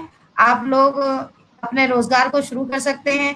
यदि आपने लेमन ग्रास लगाया, तो मैं दीपक ढोंडियाल जी के बिहाफ पर बोलती हूँ कि जो दीपक ढोंडियाल जी हैं चौखाल से, वो 300 रुपए प्रति कुंटल के हिसाब से हरी लेमन ग्रास आपसे ले लेंगे। उन्होंने हमें भी ये बताया है कि हम चाहें तो गांव-गांव में जितना बंजर खेती है, अब लेमन ग्रास की खासियत बता देती हूँ, यदि आप जानना चाहें तो मैं बताना चाहूंगी कि लेमन ग्रास की खासियत है, सबसे पहले तो जहां वो लगता है वहां पर से कटोरी घास, गाजर घास, ये अपने आप ही गायब हो जाती है। सबसे बेशरम घास होती है लेमन ग्रास। दूसरा, जहां पर भी जिन खेतों के किनारों में ये लगी होती है, उस किनारों, वो खेत के मेढ़े नहीं गिरते, यानी वो नीचे को सरकते दरकते नहीं है।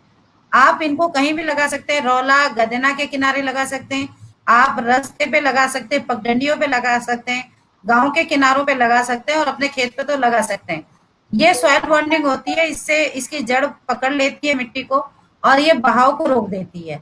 दूसरा, ये कीटाणु से दूर, इससे दूर रहते हैं, खासकर डेंगू के मच्छर इससे बहुत ज्यादा दूर रहते हैं। फिर इससे क्या है कि जंगली जानवर जो भी इस घास को खाएगा, वो वन टाइम ही खा सकता है, उसको दोबारा नहीं खाएगा। इसका जो अरोमा बड़ा स्ट्रांग है, इसका जो टेक्सचर है, इसका जो स्वाद है, वो ऐसा लगता है जैसे नींबू के छिलके चबा लिए हों, है ना? तो अब ये जो लेमन ग्रास है क्या चीज है, ये सिर्फ नाम से आपको पता चल रहा होगा नींबू घास। ये क्या है कि असली जो लेमन टी होती है ना, ग्रीन टी, जिसे हम लेमन टी पीते हैं। और मैं अपनी बात बता रही हूँ कि मैं अभी तक मैं नींबू डाल के ही चाय पीती थी, तो लेमन टी मैं मानती थी कि मैं लेमन टी पी रही हूँ, यानी नींबू डाल के। बाद में पता चला कि जो ओरिजिनल लेमन टी है, वो लेमन ग्रास की बनती है, ना कि नींबू की बनती है। तो ये वो लेमन टी है, थाई फूड में बहुत काम आती है। हमारे इसके ऑयल बनते हैं, मेरे पास ऑयल भी है, पर क्या करें लाइव में इसका अरोमा नहीं आ पाएगा। पर हाँ, जिन भी भाई बहनों को दीपक ढौंडियाल जी का नंबर चाहिए, तो मैं दीपक ढौंडियाल जी का नंबर भी यहाँ शेयर करना चाहूंगी। बहुत सारे भाई बहन जी जानते होंगे दीपक ढौंडियाल जी को। यदि आपके पास भी तो नंबर होंगे। अच्छा भाई, आपके पास नंबर है कि मैं? हाँ जी, मेरे पास होगा दीदी। हाँ, यदि नंबर हो तो लास्ट में आप नंबर शेयर कर सकते हैं। यदि नहीं है तो मैं उनके नंबर निकाल के आपको शेयर कर दूंगी। जो भी लेमन ग्रास की पूरी बारीकी से जानकारी जानना चाहते हैं, वो दीपक जी ढौंडियाल जी से बात करें। और उनका जो जी वहां पर तेल निकालने की मशीन उन्होंने लगा रखी है, उस जगह को देखें, वहां विजिट करें, जितना भी लेमन ग्रास लगा है उसे देखें अपनी आंखों से। हम लोग कोई भी प्रोपागेंडा नहीं कर रहे। कोई भी, हम जब कह रहे हैं कि 90 लोग जुड़े हैं मशरूम से, तो 90 लोगों का हमारे जो फेसबुक में जो भी हम पोस्ट डालते हैं या व्हाट्सएप पे डालती हूँ मैं पोस्ट, उसमें बाकायदा उस गांव का नाम होता है, उन लोगों के नाम होते हैं जिन लोगों ने ये मशरूम का काम शुरू किया होता है। हम लोग कोई भी बेकार की बातें, उड़ी उड़ाई बातें नहीं करते, झूठ नहीं कहते। यदि मैंने दीपक ढौंडियाल जी की बात करी है तो मैं दीपक ढौंडियाल जी को उनका नंबर भी मैं शेयर कर दूंगी। और इसी से जुड़े हुए बहुत सारे भाई बहन हैं जो अपने अपने काम में परंपरागत रूप से बहुत संपन्न हो चुके हैं। मैं लोगों से ये कहना चाहूंगी, यदि आप लोग गाय को पालते हैं, आपका गोबर है, आप खेतों में गोबर नहीं डाल रहे, आप गोबर को साइडों में रख के जला रहे हैं या गदन छाल फेंक दे रहे हैं या रौले में बहा दे रहे हैं, तो गोबर को रोको। उस गोबर से गमले बनाओ। वो गमले पानी और आग से प्रूफ होते हैं, यानी ना तो उस पे आग लगती है, ना ही वो पानी से जल्दी खराब होता है। उनके गमले बनाइए। डाई के लिए भी मैं आपको नंबर दे दूंगी। कोटद्वार में हमारे एक अनिल भाई हैं जो ये डाइयां बनाते हैं, ये मशीन बनाते हैं गमले बनाने की या फिर गोबर की लकड़ी बनाने की। उनके भी नंबर मैं आपको बाद में इसी में लाइव जो दे रहे हैं, लास्ट में मैं कमेंट पे उनके नंबर देती चली जाऊंगी। जिन जिन भाइयों को नंबर चाहिए वो मुझसे बात कर सकते हैं। तो मैं आपको बताती हूँ, जब हम गाय के गोबर के गमले बनाते हैं, गाय के गोबर के या किसी भी पशुधन के जो भी हमारे पहाड़ में है, उससे क्या होगा कि जो भी हम पन्नी में, आपने देखा होगा नर्सरी में, हम नर्सरी से पौधा लाते हैं या कहीं भी आप देख रहे हैं पौधे, आप देखते हैं काली या हरी पन्नियां लगी होती हैं उनमें। और जो लोग जानकार नहीं होते बागवानी के, वो पन्नी समेत ही गड्ढे में डाल देते हैं। वो ये हालत हो जाती है उस पौधे की, जैसे कि अभी आप और हम अभी एक पॉलीथीन को ले अपने हाथ में कस के रबड़ की तरह बांधे, या हम हाथों में दस्ताने पहन रबड़ के, तो हमारे को सांस लेना भारी हो जाता है। इस तरह पेड़ भी मर जाते हैं। फिर लोग कहते हैं जी नर्सरी वाले ने खराब पेड़ दिए हैं। वो ये भूल जाते हैं कि उसकी पन्नी निकालना भूल गए थे वो। तो मैं उन चीजों से बचाना, मैं पर्यावरण के हितैषी में काम करना चाहती हूँ। मैं गाय के गोबर की जो गौ कास्ट यानी गाय के गोबर की लकड़ी कह रही हूँ, उससे पेड़ बचेंगे, पेड़ नहीं कटेंगे ज्यादा। वो जो गमला बनेगा उसमें अंकुरित हो जाएंगे, सिर्फ थोड़ी सी मिट्टी डालनी और बीज डालना है। उससे उस पौधे को 8 से 12 महीने तक का खाना पीना मिल जाएगा। और आप जब आपको उस पेड़ को जमीन पे लगाना है, थोड़ा गड्ढा कीजिए और गमले समेत ही उसे डाल दीजिएगा, तो आने वाले समय तक भी उसका पोषण होता रहेगा पौधे का। और इस तरीके से जो भी आप, अभी आपने देखा है, मैंने भी देखा, हर साल लाखों पेड़ लगाए जाते हैं। यदि पलट के उन जगहों की फोटो याद करी जाए, क्या वो पेड़ वहां जी है? सिर्फ हम शौक करते हैं, हम मीडिया में आना चाहते हैं, अपने वाहवाही लूटना चाहते हैं। हम उस वक्त हमारी मानवता कहीं दरकिनार हो जाती है। हम पेड़ तो लगाते हैं और उसको दोबारा देखने नहीं जाते हैं, सींचने नहीं जाते, कई बार पन्नी समेत लगा देते हैं। तो मैं भाई जी बहनों से वो अनुरोध करूंगी कि ऐसा कोई काम करते हैं तो प्लीज एक बार चेक करें, उनके पौधे को चेक करें और एक बार पलट के जरूर देखें कि ये जो आपने लगाई है, ये खूबसूरती बढ़नी चाहिए, आपकी मेहनत सबको दिखनी चाहिए।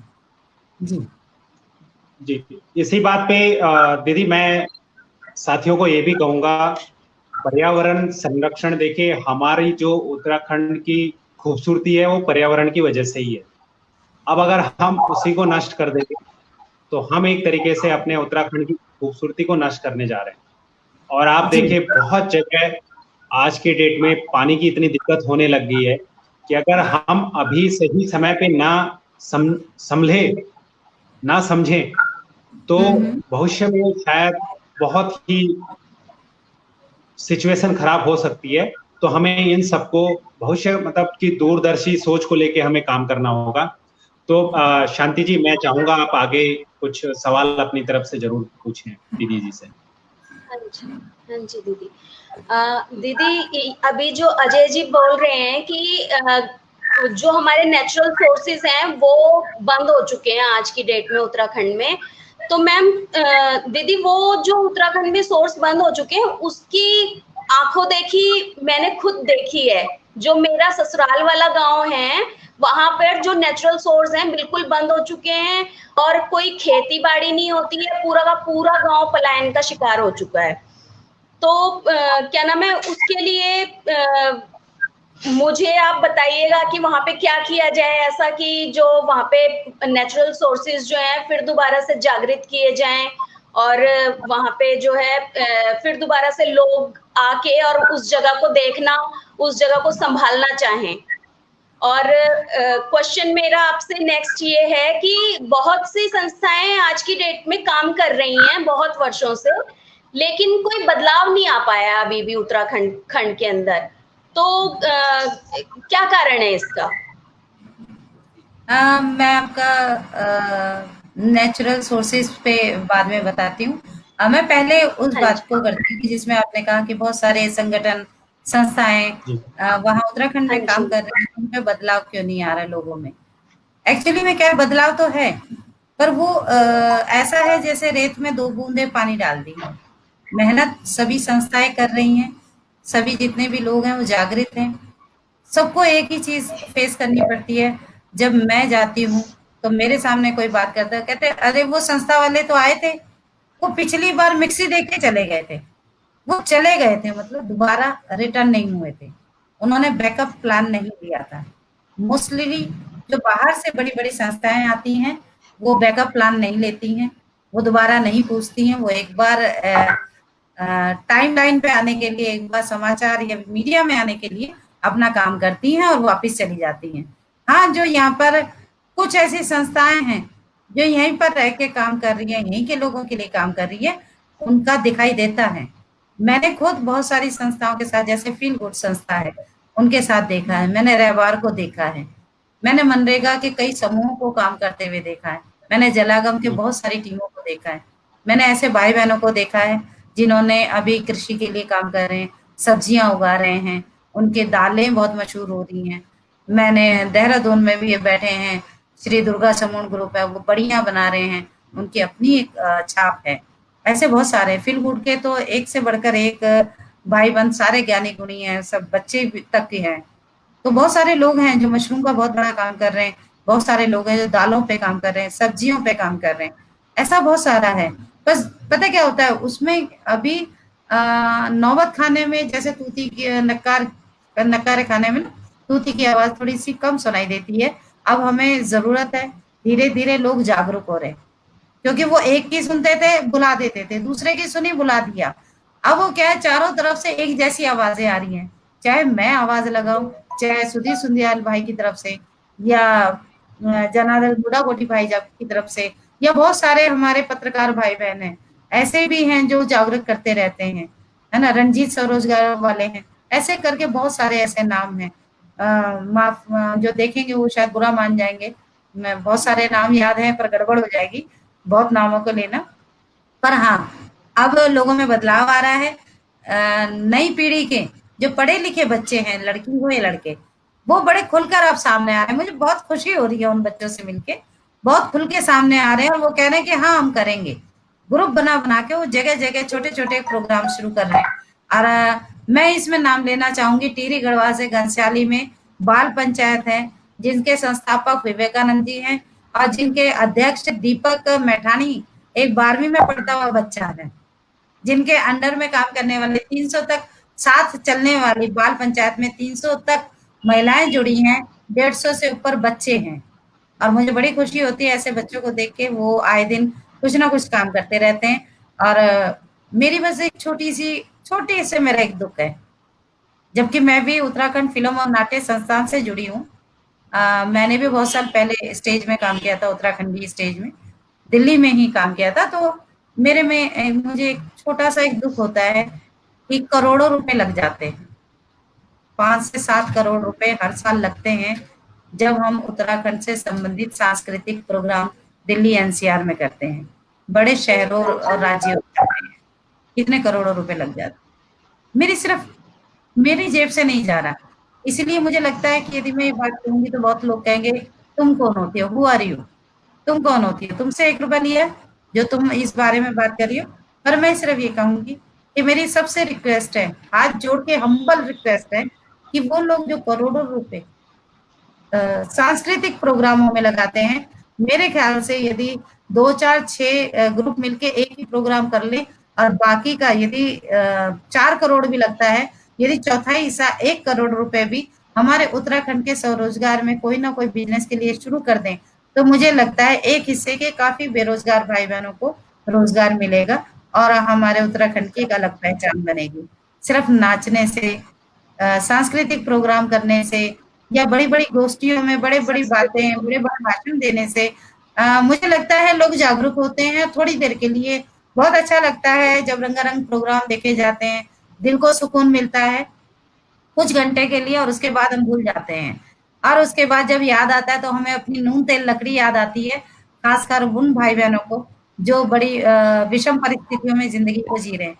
तो मेरी उन सभी भाई-बहनों से, सभी समृद्ध लोगों से या सभी उन संस्थाओं वालों से जो राजनीतिक प्रोग्राम करते हैं, जो सांस्कृतिक प्रोग्राम करते हैं, जो सोशल अवेयरनेस के लिए प्रोग्राम करते हैं, मैं उनसे हाथ जोड़ के प्रार्थना करती हूँ कि वो लोग एक बार, 1 साल में 1 बार एक स्वरोजगार की यूनिट खुलवा दें, किसी भी काम की, वो अपनी पसंद का कोई भी काम करवा दें, जहाँ 4-6 से लोग छोटे से छोटा रोजगार भी आपका 1 लाख, 2 लाख, 5 लाख से हो जाएगा।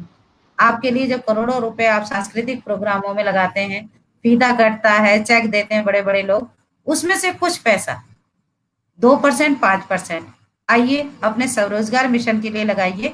आप खुद ही अपने गाँव आइए, अपने गाँव में आइए, ज़रूरी नहीं किसी से मिलिए। मैं ये कहती हूँ कि मैं यहाँ शुरू कर रही हूँ, आप अपने ही गाँव में आइए, अपने गाँव में स्वरोजगार के लिए कोई छोटी-सी यूनिट लगाइए, अपने ही भाई-बंधुओं को काम दे दीजिए। वो कहीं के भी भाई-बंध हैं, जो समृद्ध हो जाएँगे, वो मेरा उत्तराखंडी होगा, मेरा भाई। जी दीदी, ये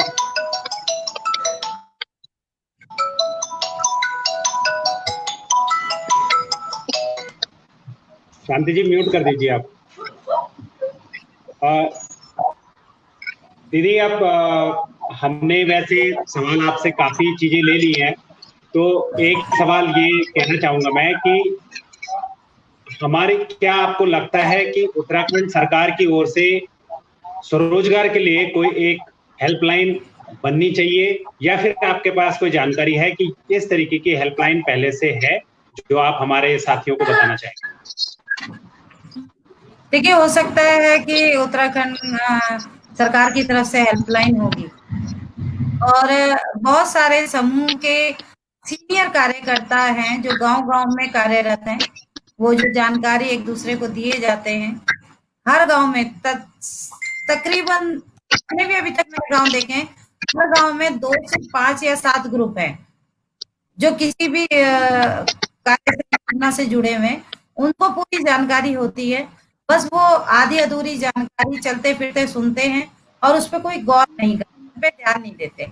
एक भी जना उसको अप्लाई कर ले, एक भी जना उसको शुरुआत कर ले, तो दूसरा देखा-देखी में आगे बढ़ जाएगा। और जहाँ तक मुझे ये है कि एकजुट होके एक दूसरे की सहभागिता निभाएं, एक दूसरे का हाथ पकड़ें। जैसे बचपन में एक खेल होता था ना कि जब भागम भगाई पकड़म पकड़ाई होती थी, तो मैंने दौड़ के आपको छू लिया तो आप और मैं हाथ पकड़ के शांति जी को छुएंगे, फिर शांति जी को जी टच किया तो शांति जी भी चैन बन गई। तो मैं ये कहती जी हूँ अपने उत्तराखंडी भाई बहनों को, आओ फिर वही बचपन का गेम शुरू करते हैं उत्तराखंड स्वरोजगार के लिए। एक दूसरे के हाथ पकड़ते हैं, एक दूसरे के साथ चलते हैं। जो जिसको जानकारी हो वो खुले दिल से एक दूसरे से शेयर करें। मेरे आप फेसबुक पोस्ट पे देख लेंगे कि मैं अनजान भाई बहनों को भी मेरे को जानकारी मिलती है मैं खुले दिल से उनकी जानकारी सभी ग्रुपों में और फेसबुक पे मैं लाइव दिखा देती हूँ, उनके बारे में जानकारी देती हूँ, ताकि संबंधित जो लोग इच्छुक हैं उस काम के, वो एक दूसरे से कम्युनिकेट कर सके, कनेक्ट हो जाए। उनसे बात कर सके और जानकारी लेना और देना कर सके। तो मेरे को लगता है कि हम सबको जागरूक तो हम हैं ही। अब इतना हम लोग फॉलोवर बहुत अच्छे हैं, हम बहुत अच्छी जॉब करते हैं, चाहे वो डिफेंस में हो, चाहे प्राइवेट सेक्टर में हो, होटल में हो या किसी भी जगह पे, हम बहुत अच्छे हैं। हम बहुत मेहनती हैं, कर्मठ हैं, हमारा आईक्यू लेवल बहुत हाई है, हमारा दिल दिमाग बिल्कुल क्लियर है ना? और बिल्कुल पहाड़ जैसी हमारी सोच है, अडिग। तो इतना सब कुछ है, और जब हम सारे ही इतने हम लोग बन चुके हैं, इतने सब कुछ गुण हैं, तो आइए एक गुण और बढ़ाएं, स्वरोजगार करें और स्वरोजगार से व्यापार के क्षेत्र में अपना लोहा मनवाएं। सारे उत्तराखंडी आगे बढ़ो। जरूरी नहीं है कि हर कोई आगे भाग जाएगा, हर कोई मार्केट में बैठा होगा, पर हाँ इतना जरूरी है कि हर तरफ से कोई ना कोई जरूर मार्केट पे अपना दावा रख रहा होगा। बिजनेस किसी की बकौती नहीं है, व्यापार बिल्कुल हर किसी का वेलकम करता है। तो आओ जी। इस व्यापार को शुरू करते हैं, एक दूसरे से हाथ बढ़ाते हैं और अपने आप को साबित करते हैं कि हम आज तक जितने अच्छे फॉलोवर सिद्ध हैं, उतने ही अच्छे हम प्रेजेंटेबल बने, हम प्रतिनिधित्व करते हैं उत्तराखंड का। तो बस मेरी यही आशा है, आप लोगों से यही सहयोग है कि आप सभी लोग इस बारे में जरूर सोचिए। जी दीदी, मैं शांति जी से चाहूंगा कि आप आगे जो अगर कुछ क्वेश्चंस हैं तो वो जरूर पूछिए।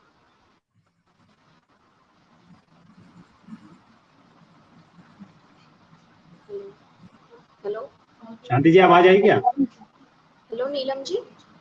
जी आवाज आ रही है शांति हाँ जी जी, हाँ आपकी? जी आ रही है। हाँ जी मैम, हाँ जी, हाँ जी दीदी, मैं अगला क्वेश्चन ये लेना चाहूंगी कि उत्तराखंड में स्वरोजगार करने में सबसे बड़ी समस्या क्या आती है और इसका क्या समाधान हो सकता है? समस्या की बात करें तो समस्या क्या, किस प्रकार की समस्या आ सकती है?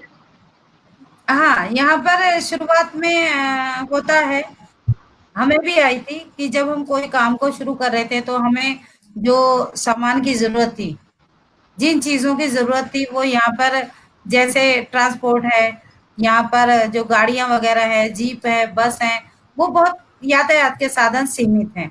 वहां पर इंसान जी एक तरफ को जाके फंस जाता है, या तो अपनी गाड़ी हो तो आप आना और जाना कर सकते हैं, या फिर कई बार ऐसा होता है कि वो सामान का आसपास के गांव में या इलाकों में ना मिलना, क्योंकि वो काम हो नहीं रहा, इसलिए यहाँ के दुकानदार रखते भी नहीं है। तो उन चीजों को इकट्ठा करने में हमें प्रॉब्लम हुई। खासकर हमने उन भाई बहनों को भी देखा जो गांव से बाहर कभी निकले नहीं, और निकले भी हैं तो लोकल बाजार में। यदि कई लोग कहते थे कि आप हमें सामान लिख दो हम ले आएंगे, तो हम कहते थे जी देहरादून में रिस्पना पुल में ऐसी ऐसी चीजें मिलेंगी, बीज आपको दिव्या रावत जी के पास मिलेगा, आप वहां जाएं, मोथरा वाला में आप जाएंगे तो वहां पर आपको बीज मिलेगा। तो ऐसे हम कई लोगों को बताते, तो फिर लास्ट में वो थकार के कहते थे आप ही ले आना। तो हम उनसे कहते थे कि जो आपके रिश्तेदार देहरादून में या कहीं भी रहते हैं, जहाँ का हम बाजार का नाम बता रहे हैं, आप ऐसी जगह पे अपने रिश्तेदारों से वहाँ के जो रेट है उनके बारे में जानकारी जरूर हासिल कीजिए। जागरूक होना जरूरी है, जरूरी नहीं कि आप मेरे पे विश्वास करें, नहीं करें, विश्वास किसी पे मत करिए, आप सबसे पहले अपने पे विश्वास करिए, बाहर निकलिए, बाहर बहुत बड़ी दुनिया है, यहाँ अपने आप को स्थापित करने के लिए आपको संघर्ष करना पड़ेगा, आपको लड़ना पड़ेगा।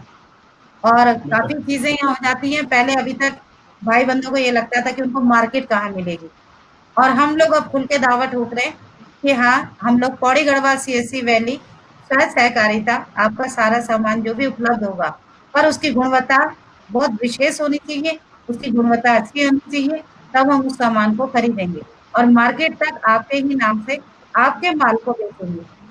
हम लोग उसको सेलर बाई अपने आप करेंगे, यानी marketing by Pauri Garhwal CSC valley करेंगे। उससे ऊपर जो आपका सामान होगा, उस पे आप ही के गाँव का आपका नाम होगा, आपका नंबर होगा, आपके उस काम की, उस सामान की विशेषताएँ आपके नाम से लिखी होंगी, और हम आपको सिर्फ मार्केट तक आपका हाथ पकड़ के ले जाएँगे, आगे की ज़िम्मेदारी आपकी होगी। दीदी, ये ये जो आपने बताया, शायद ही मुझे लगता है आज की डेट में कोई व्यक्ति इस तरीके से सोच पाता है। लेकिन जैसे हमने कहा कि मकसद क्या है? मकसद है अपने उत्तराखंड का विकास। और इसी संबंध में मैं दीदी आपसे कहना चाहूंगा कि उत्तराखंड का विकास उत्तराखंडियों के साथ ये किस प्रकार संभव है? वैसे आपने जानकारी काफी दे दी है, लेकिन क्या ऐसी चीजें हमें सोचनी चाहिए, करनी चाहिए कि हाँ, उत्तराखंड का विकास उत्तराखंडियों के साथ हो? मैंने ये जो स्लोगन है, मैं भी कॉपी पेस्टर बहुत हूँ, बहुत तगड़ी कॉपी पेस्टर हूँ कि सबका विकास सबके साथ। ऐसा होता है, मैंने इसको कॉपी पेस्ट कर दिया कि उत्तराखंड का विकास उत्तराखंडियों के साथ। अब क्या है कि यदि हमारे को हमारे घर की पृष्ठभूमि यानी उत्तराखंड देवभूमि, हमारा जो घर है, मिश्रित घर है, इसको यदि हमने विकास करना है, तो हमारे उत्तराखंडी भाई-बहनों को आगे आना पड़ेगा, स्वरोजगार करना पड़ेगा, अपनी काबिलियत से आगे लाना पड़ेगा अपने आप को। मैं ये नहीं कह रही जिनकी गवर्नमेंट जॉब है, जिसकी 5 फिगर, 6 फिगर है, जो एक अच्छे स्टेटस वाली पोस्ट पे बैठे हैं, उन्हें जॉब छोड़नी चाहिए। नहीं, वो जॉब को रखें।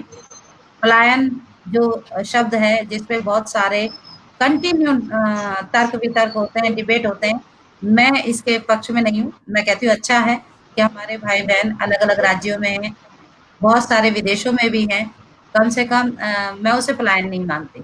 पलायन मैं तब मानती हूँ कि तुम अपने शहर में रहने के बाद भी, अपने गाँव में रहने के बाद भी, तुम ये कहते हो कि यहाँ कुछ नहीं हो सकता, यहाँ कुछ नहीं होगा। मेरी नज़र में पलायन वो है, जो तुम गाँव में रहने के बाद भी नेगेटिविटी फैलाते हो, तो मैं वहाँ दुखी हूँ कि पलायन अब हुआ है, जब तुम गाँव में रहने के बाद भी अपने गाँव, घर और उत्तराखंड की बुराई कर रहे हो। मेरे लिए वो नहीं है, आप विदेश में रहते हो या आप देश में रहते हो, कहीं भी रहते हो, आप जब आपको कभी याद आती है, कुछ ठंडी-सी हवा आती है, आपको पहाड़ की याद आ जाती है। आप महीने में, 1 हफ्ते में खिचौड़ी खा लेते हो, मसवैणी खा लेते हो, दपड़ी खा लेते हो, बाड़ी खा लेते हो। तो इसका मतलब आप पलायन, आप प्रवासी, जो कहते हैं ना कि आपने पलायन कर दिया, आपने पलायन नहीं करा। आपका दिल उत्तराखंडी है, आपका दिल जुड़ा हुआ है, आप अलग नहीं हो।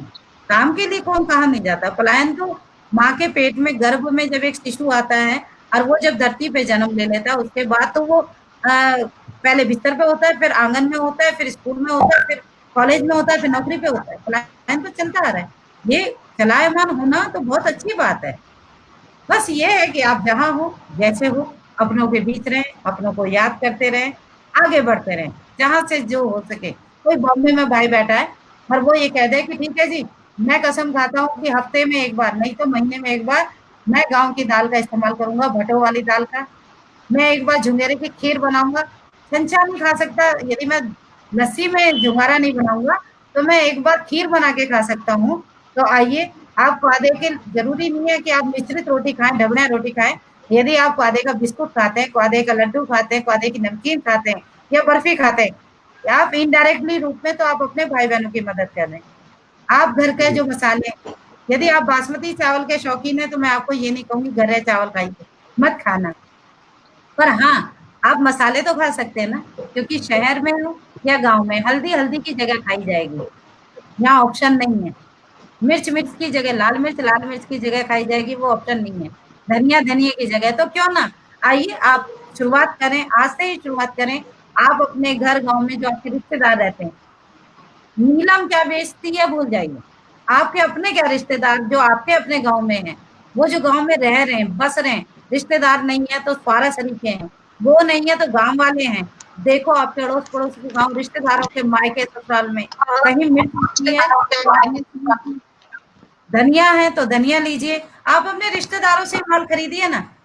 जो ₹500 का आप ₹400 का ये मसाला ले रहे हैं, जो बाहर ले रहे हैं, एमडीएच का खरीद रहे हैं, तो वो जो एमडीएच है ना, महाशयां दी हट्टी, वो लख-लख बधाइयाँ देंदा है।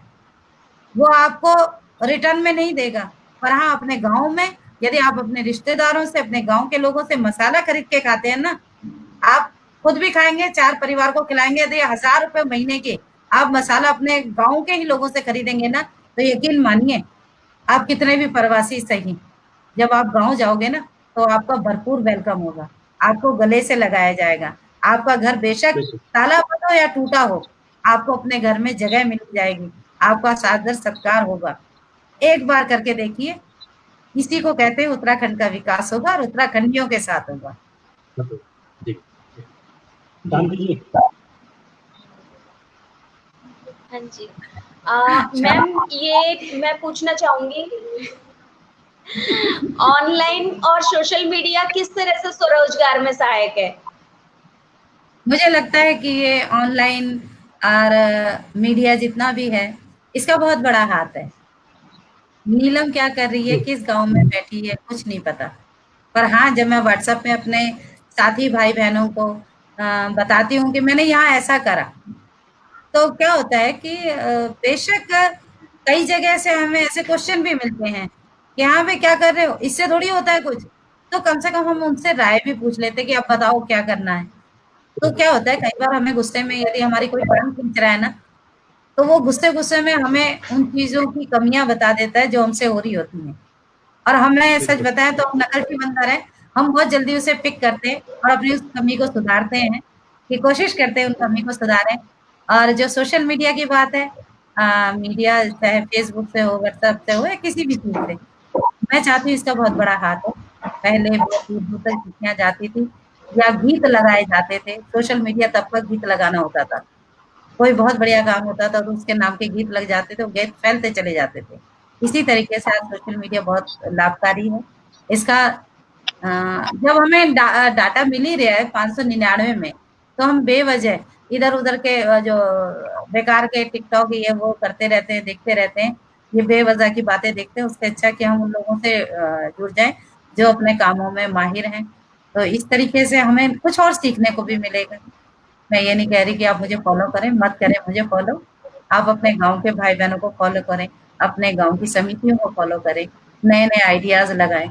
मेरा मानना है कि मेरी कुछ बहनें हैं जो मैगी मसाले को टक्कर दे रही हैं और रोहिणी सेक्टर 2 में भट्ट भाई साहब हैं, वो इस मसाले को सेल कर रहे हैं और मैं यहाँ कर रही हूँ। यहाँ पर बैजरो बीरोखाल में भी सेल हो रहा है, दिल्ली के कई क्षेत्रों में हो रहा है। हमारी बहनों का ये उपक्रम है, बहुत अच्छा मसाला है। एक आध बार आप ज़रूर इसको ट्राई करें, मुझे लगता है कि आपको बहुत पसंद आएगा। और ऐसी ही बहुत सारी चीज़ें, टोकरियाँ हैं, ऐसी चीज़ें हैं जो आप घर में इस्तेमाल कर सकती हैं। प्लास्टिक को थोड़ा-सा एक तरफ हटाइए, थोड़ा-सा आगे बढ़िए और अपने जैविक चीज़ों की तरफ बढ़ेंगे ना, थोड़ा-थोड़ा खाना शुरू करेंगे, इम्यूनिटी सिस्टम होगी। और मैं तो सिर्फ इतना कहूँगी कि जैसे हनुमान जी को रामायण में एक जगह एक सीन आता है कि जब हनुमान जी लंका के वो समुद्र को लांघना चाह रहे थे, तो वो भूल गए थे कि उन्होंने टापना कैसे, लांघना कैसे है, 100 योजन। जी वहाँ पर मेरे जैसा एक इंसान आया, इंसान नहीं, वहाँ पर एक क्या कहते हैं उसे कि कौन जामवंत जी थे। मेरी शक्ल भी ऐसी जामवंतों जैसी है, तो जामवंत जी थे और उन्होंने हनुमान जी को बताया था, उनकी छुपी हुई ताकत बताई थी कि आप कैसे अपनी ताकत का इस्तेमाल करेंगे, कैसे 100 योजन पार करेंगे, कैसे जीता जाएगा युद्ध।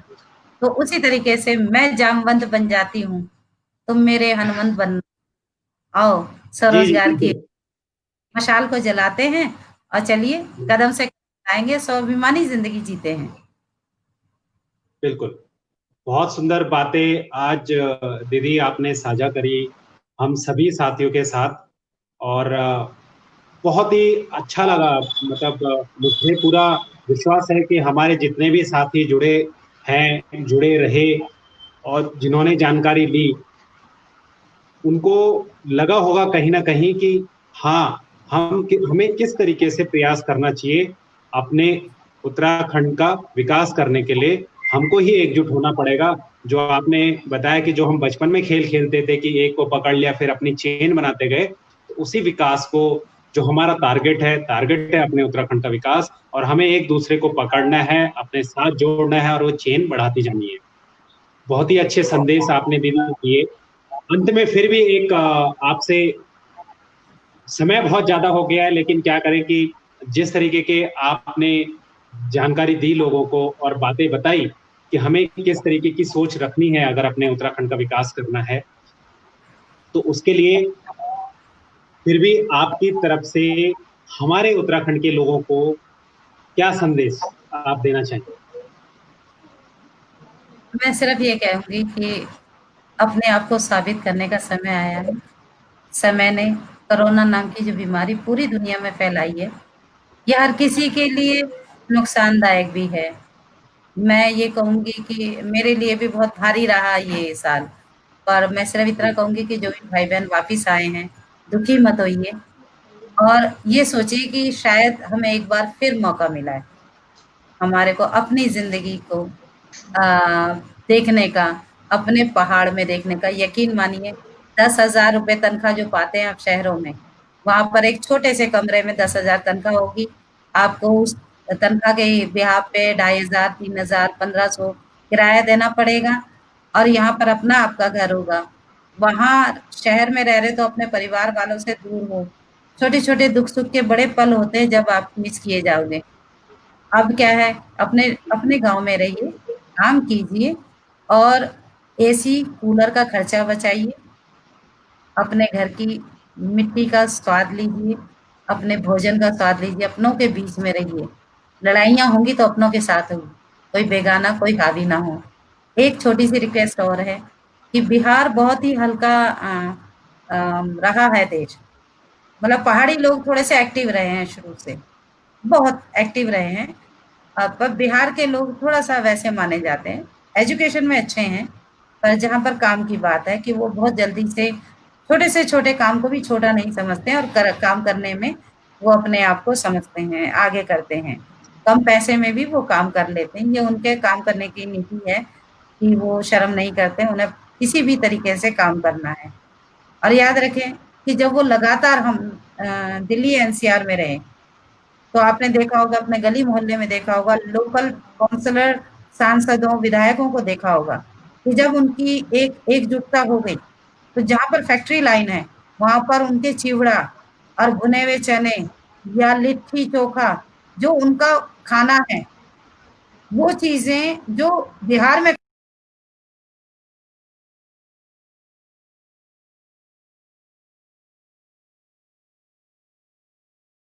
हैं, ना जाने क्यों हैं मुझे नहीं पता।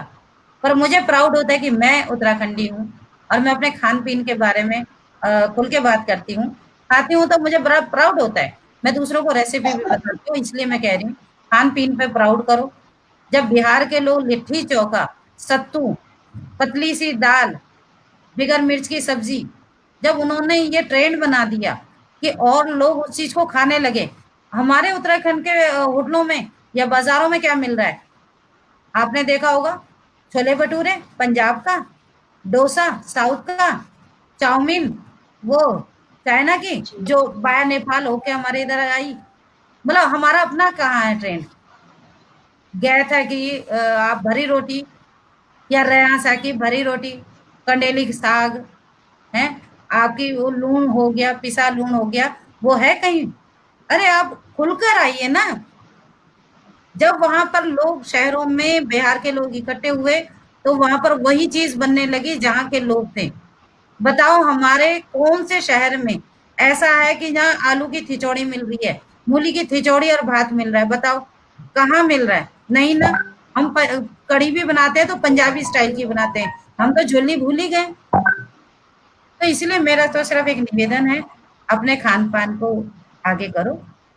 आपको जी, राजनेता लोग आपकी छठ पूजा जैसे बिहार की छठ पूजा के लिए स्पेशल टेंट लगते हैं और स्पेशल गड्ढे खोदे जाते हैं। बड़े-बड़े नेता हमारे रिबन काटने आ जाते हैं। अपनी एकता एक करो, पहाड़ियों के प्रोग्राम सिर्फ उतने तक मत रखो।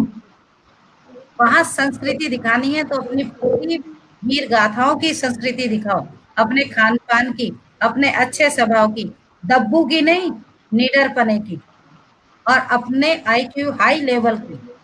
आओ, स्वरोजगार करो, बिज़नेस के क्षेत्र में आइए, मैं होंगी, आप होंगे, हम सब याद रखना उत्तराखंडी आपस में कॉम्पिटिशन कोई नहीं करना चाहिए। मैं अभी तक किसी से कॉम्पिटिशन नहीं करी, किसी भाई-बहन से नहीं। हमें कॉम्पिटिशन अपने आपस में नहीं करना है। हमें एक-दूसरे को आगे खींचने के लिए रोज़ रात-दिन, चाहे ज़बरदस्ती धक्का मारना पड़े, उसे आगे बढ़ाना है। और कॉम्पिटिशन यदि बात आएगी ना, तो हमें देशियों से यानी नॉन उत्तराखंडियों से हमें कंपटीशन करना है, अपने सामान की योग्यता दिखानी है। पहाड़ का पानी, पहाड़ की जवानी, यहीं रोक लो। पहाड़ पे ये पहाड़ बिल्कुल का पानी बहुत कीमती है, लोग तरस रहे हैं इन्हें बोतलों में लेने के लिए। ये पहाड़ की जवानी बहुत महंगी है, लोग तरस रहे हैं कि ये हमारे होटल में होते, ये हमारी कंपनी में होते। तो इसलिए अपनी हर चीज को सेव करो, अपनी जो ताकत है उसको कमजोरी मत बनाओ, अपनी कमजोरी को ताकत बनाओ। आओ, मैं भी आगे बढ़ती हूँ, आप भी मेरे साथ हाथ मिलाओ, अपने अपने राज्य से, अपने अपने क्षेत्र से, अपने अपने ब्लॉक से आगे आओ। जो काम आपको पसंद है उसी काम में जुट जाओ। यदि 10 लोग मिट्टी खोदना शुरू करेंगे तो मेरे ख्याल से बहुत कुछ उपजाऊ हो जाएगा। बरसातें आने लगी बिल्कुल हैं, आप अपनी कुछ भी मन पसंदीदा चीज करो, बाजार तुम्हारा इंतजार कर रहा है, नेशनल इंटरनेशनल। अपनी छवि दिखाओ, अभी तक फॉलोवर बनाए हो, आप प्रतिनिधित्व करो अपना उत्तराखंड का, और गर्व से कहो कि हम उत्तराखंडी हैं। जी। बिल्कुल दीदी, बहुत अच्छा संदेश आपने और विस्तृत संदेश दिया लोगों को, हमारे साथियों को। और मुझे पूरा विश्वास है कि जितने भी हमारे साथियों ने आज ये चर्चा सुनी होगी, उनके मन में, उनके दिल में कहीं ना कहीं ये चीज, ये भावनाएं जरूर आई होंगी कि हम भी यहाँ बैठे भी हम अपने उत्तराखंड के विकास में सहयोग कर सकते हैं, अपनी संस्कृति को बचाने में, अपने खान पान को यूज करने में। और लोगों से भी हमें सबक लेना चाहिए, अच्छी चीजें हमें डेफिनेटली दूसरों से भी सीखनी चाहिए, और जो गलत आदतें दूसरों की हमें लगती है वो हमें छोड़नी चाहिए। शांति जी, शांति पालीवाल जी और नीलम दीदी जी, आप सभी, आप दोनों का बहुत बहुत धन्यवाद इतने समय के लिए। काफी समय हो गया, आज हमने बहुत ही लंबी चर्चा कर दी, लेकिन और साथियों का एक मैं आपको कहना चाहूंगा, सवाल मैं ले नहीं पाया, लेकिन फिर भी मैं पूरी कोशिश करूंगा कि आपके सवालों के, जो भी हमारे व्यूअर्स के सवाल रहे हों, उनका जवाब दे सकें। हमारे कुछ एक साथी ने लिखा था, मैं नोट कर रहा था कि आज मैंने पूरी लाइव वीडियो देखी है, क्योंकि लाइव में क्या होता है, जनरली लोग आते हैं और थोड़ी देर देख के फिर अपने अपने इंटरेस्ट के हिसाब से फिर चले जाते हैं, लेकिन काफी लोग हमारे साथ शुरू से जुड़े और अभी तक जुड़े रहे। उसका खास कारण एक यही था, जानकारी आपने जिस तरीके से दी और लोगों को जिस तरीके से संदेश दिया है, डेफिनेटली कहीं ना कहीं हमारी एक मोटिवेट किया है लोगों को।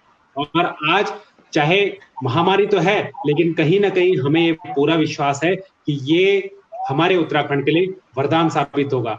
आप दोनों का बहुत बहुत धन्यवाद, और सभी साथियों का जय भारत, जय उत्तराखंड। आप सभी का धन्यवाद अजय भैया, शांति जी, आपका और हमारे जितने भी व्यूअर्स हैं, भाई बहन, उन सबका मैं तहे दिल से शुक्रिया अदा करूंगी, धन्यवाद करूंगी। और जय भारत, जय उत्तराखंड।